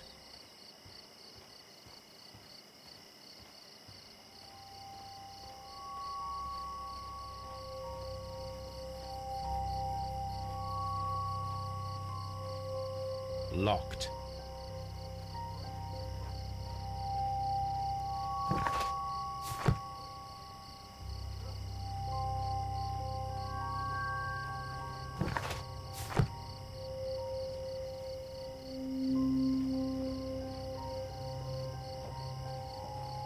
Locked.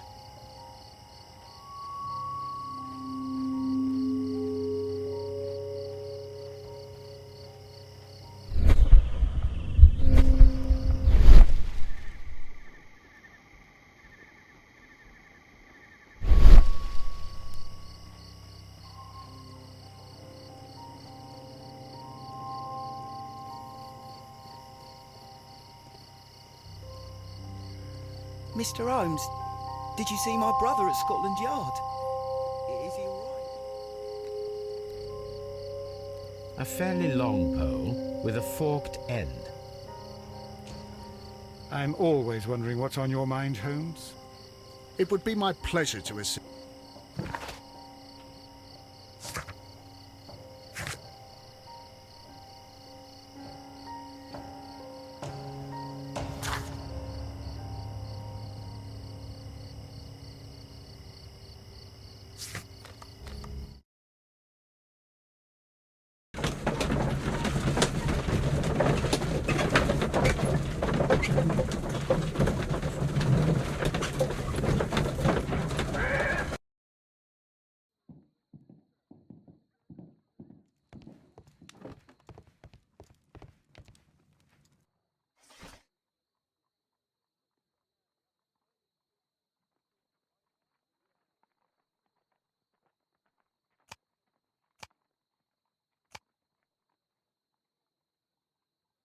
That is not the, that is not, that is not, that is not.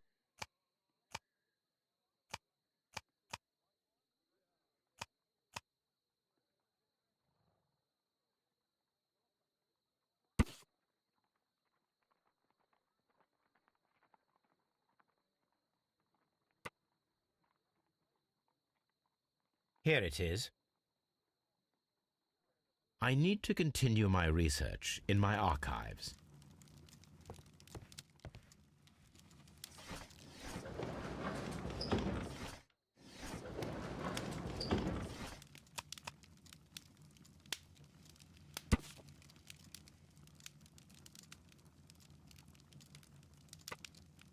Here it is. One of the victims, Kenneth Butler, was involved in the story of the stolen Hellenistic treasures. A visit to his pawn shop should tell me more.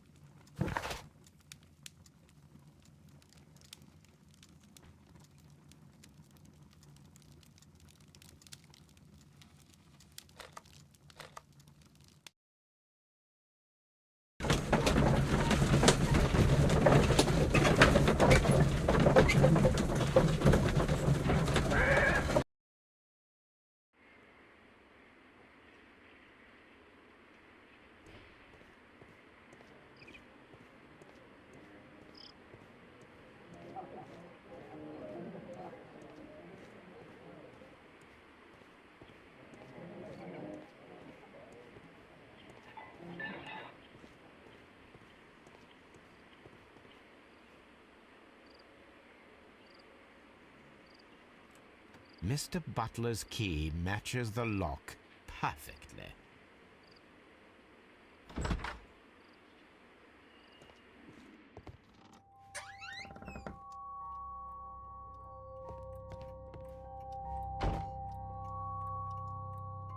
Crampons and a sharp ice axe would only be brought here by a mountaineer.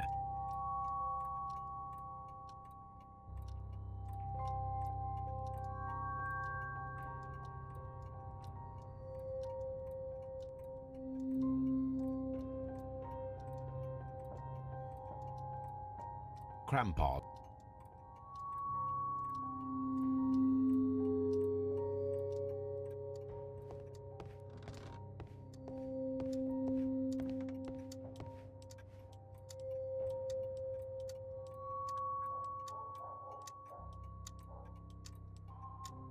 A flare pistol. Perhaps it was pawned by a destitute sailor.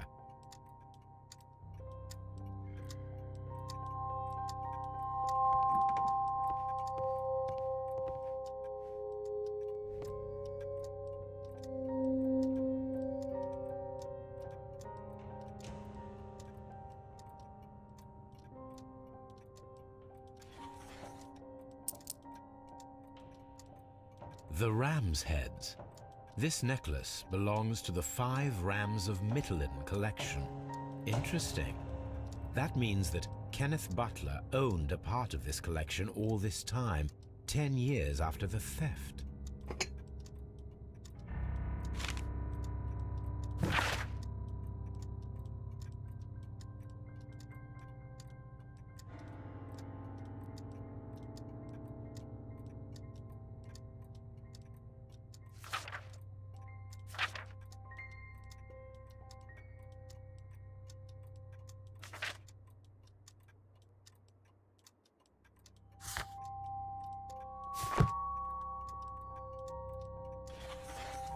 It looks as though Mr. Butler kept a careful record of his operations.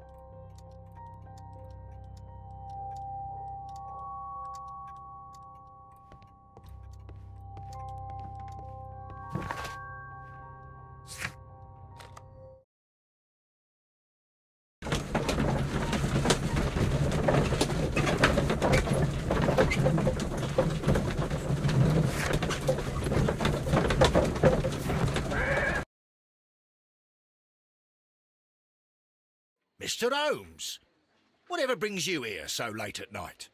I'm interested in the case of young Leighton Chapman. He was arrested earlier this evening and accused of a double murder. I beg your pardon? That case is quite clear to the police. Or are there any new facts that we don't know about? Who knows, Inspector? Look, you are free to investigate, of course, Mr. Holmes. Chapman was arrested with a revolver in his possession, which you can find in the evidence room. The suspect himself is in custody. Did you find anything else on his person? A few personal belongings. Nothing particular, Mr. Holmes. Thank you, Lestrade. Mr. Holmes, what is the trouble with that lad? Isn't he guilty of murder?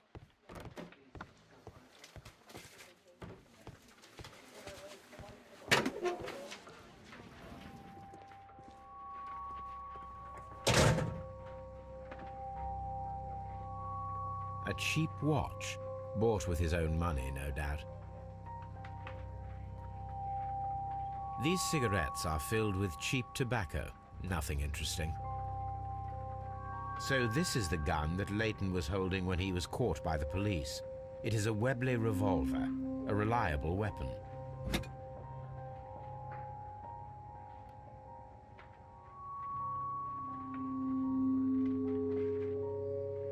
It seems as though the shells were not removed from the cylinder.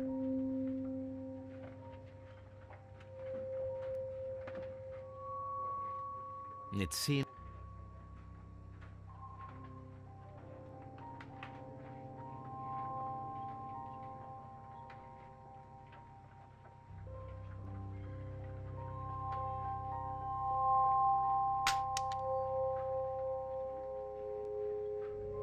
Two out of the 6 shells have been fired. There were 2 shots.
Please escort... Good evening, Mr. Chapman. Who are you? I've got nothing to say. It's all a mistake. Calm down, Leighton. I have come here to help you.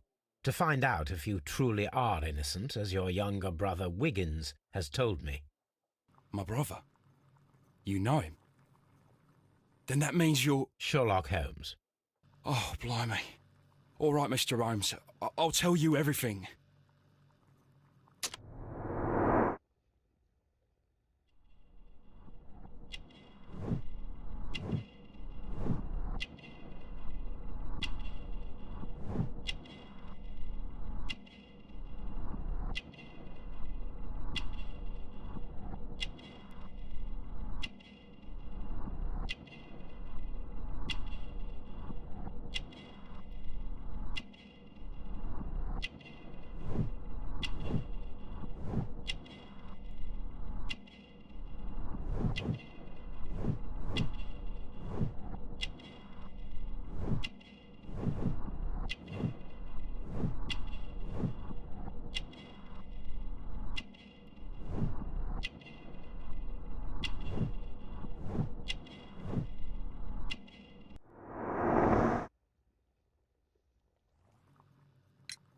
Good. Tell me your account of what happened. I left my work and I hurried up to see the fireworks in Whitechapel. I was late, so I decided to cut through Half Moon Street. I saw the first fireworks light up in the sky. I bumped into a constable on a corner before entering Half Moon. Then suddenly, what with all the firework flare, I saw two men. They were both lying flat in the middle of the street.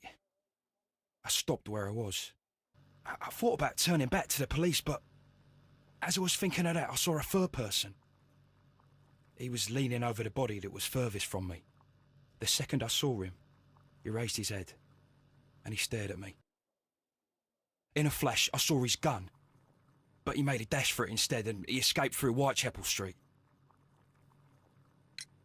So you might still have had time to return to the constable. I panicked. I didn't know what to do. Anyway, I approached the bodies just to see if they were still alive. I saw that one had blood pumping out of his stomach. He was dying. It was horrible. The second one was already dead. He had a hole in his head. He was holding a gun in his hand, though. I took it, and then I followed the third man.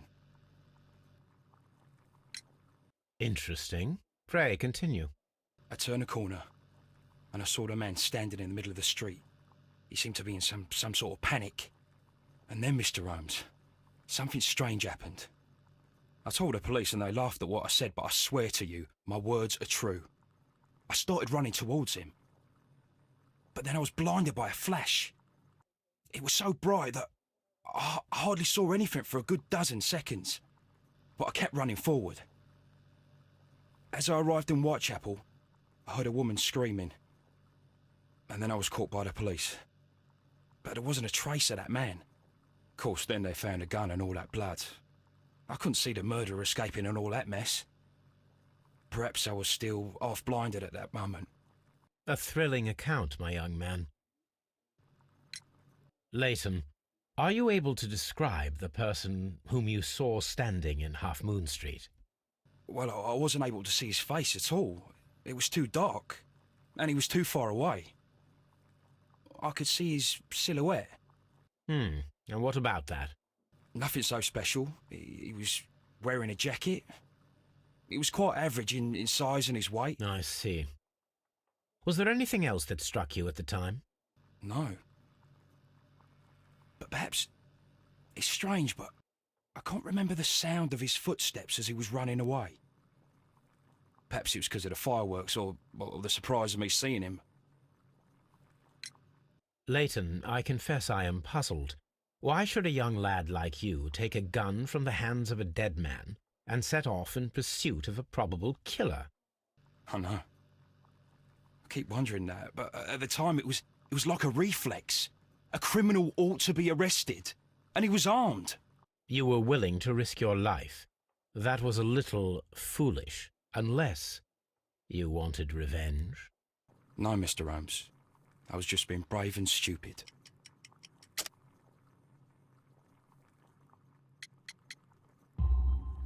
I'm sure that you were, but I believe that you may have recognized one of the victims, Brian Vercotti. You knew that gentleman well, did you not? However could you know that? You have a typical tattoo of the Westgate Brotherhood upon your hand. I observed exactly the same mark upon Mr. Vercotti. You came to know him from your sharing a past prison sentence. Am I correct, Mr. Chapman? Oh, God. You're right, Mr. Holmes. Would you tell me a little about Brian Vercotti? We were convicted for a robbery. Once in prison, both of us joined one of these fraternities. During that year, we tried to help each other out, you know? You were quite young then, I believe. Yes, Mr. Holmes, we were. We'd only stolen a pound of meat. After we were released and when I saw what my little brother had become, I decided to work towards living an honest life. And Vercotti? He had a hard time. His sister had died in a Whitechapel dispensary while he was in prison. He had no family anymore. Our paths split. He fell back into crime. So you lost him? Yes. And for around 2 years, I heard no news of him at all. We shall see you soon, young man.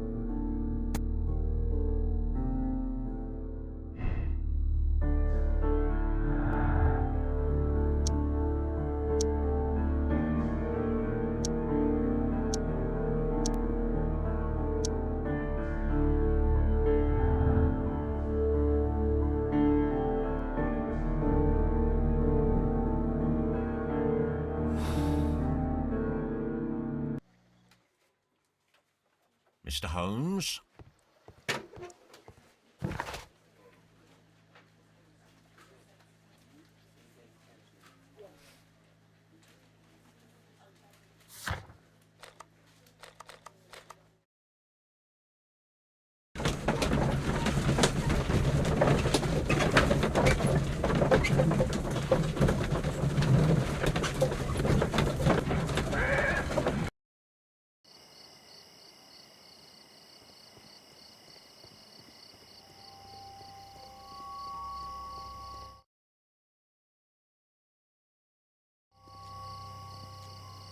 What's up with you, lad?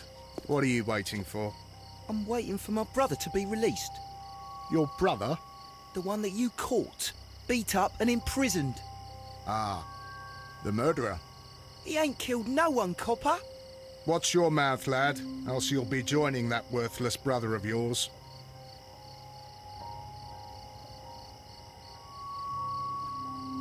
A fairly long pole with a forked end.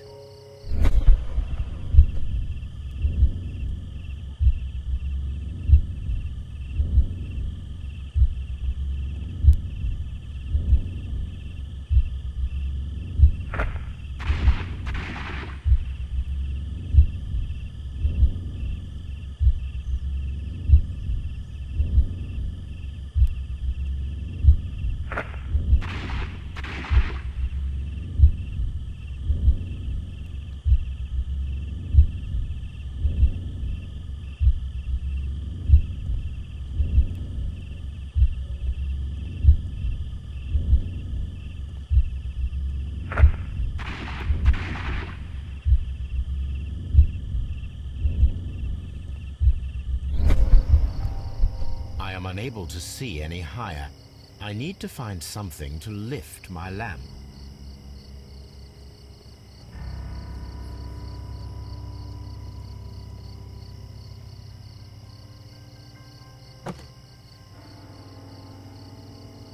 This should be useful.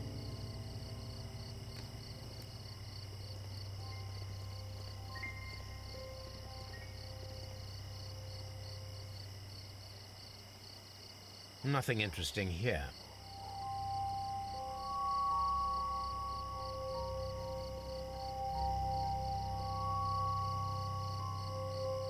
Nothing interesting here.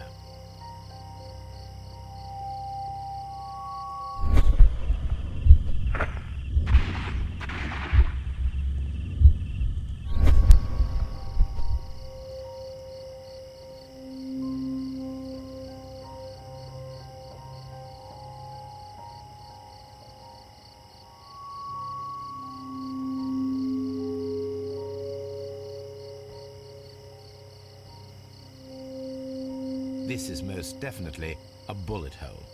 The brick cracks are fresh. Watson, there was a third shot fired in this street.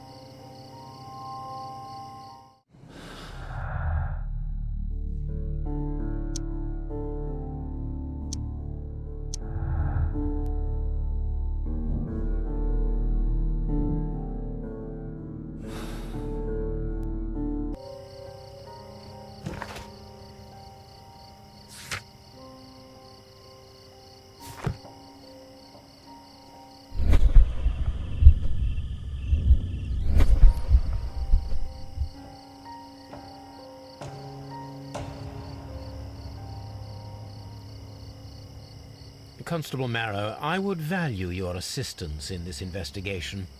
It would be my pleasure, Mr. Holmes. I would like to make sure that there are no places in Half Moon Street where a man could hide while you were running through it with your lamp. All right, Mr. Holmes, what should I do? Take your lamp and start walking, just as you did before, and try to find me. Understood.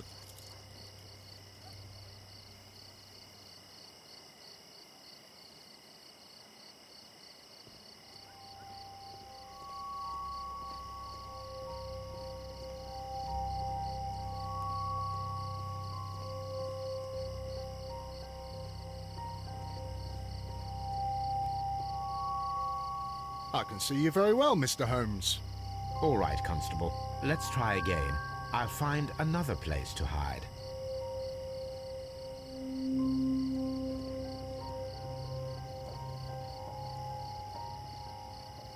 Here you are, Mr. Holmes. All right, Constable.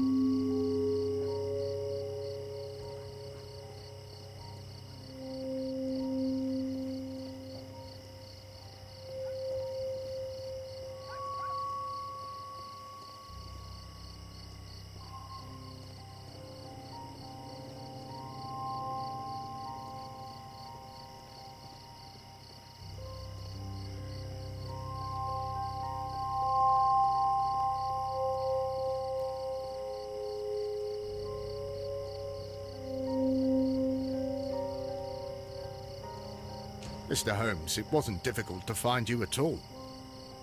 It is obvious now. No one could escape Constable Marrow's lamp while hiding in the street.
So, Mr. Chapman, you committed a murder with only one purpose: to obtain a set of valuable antiques.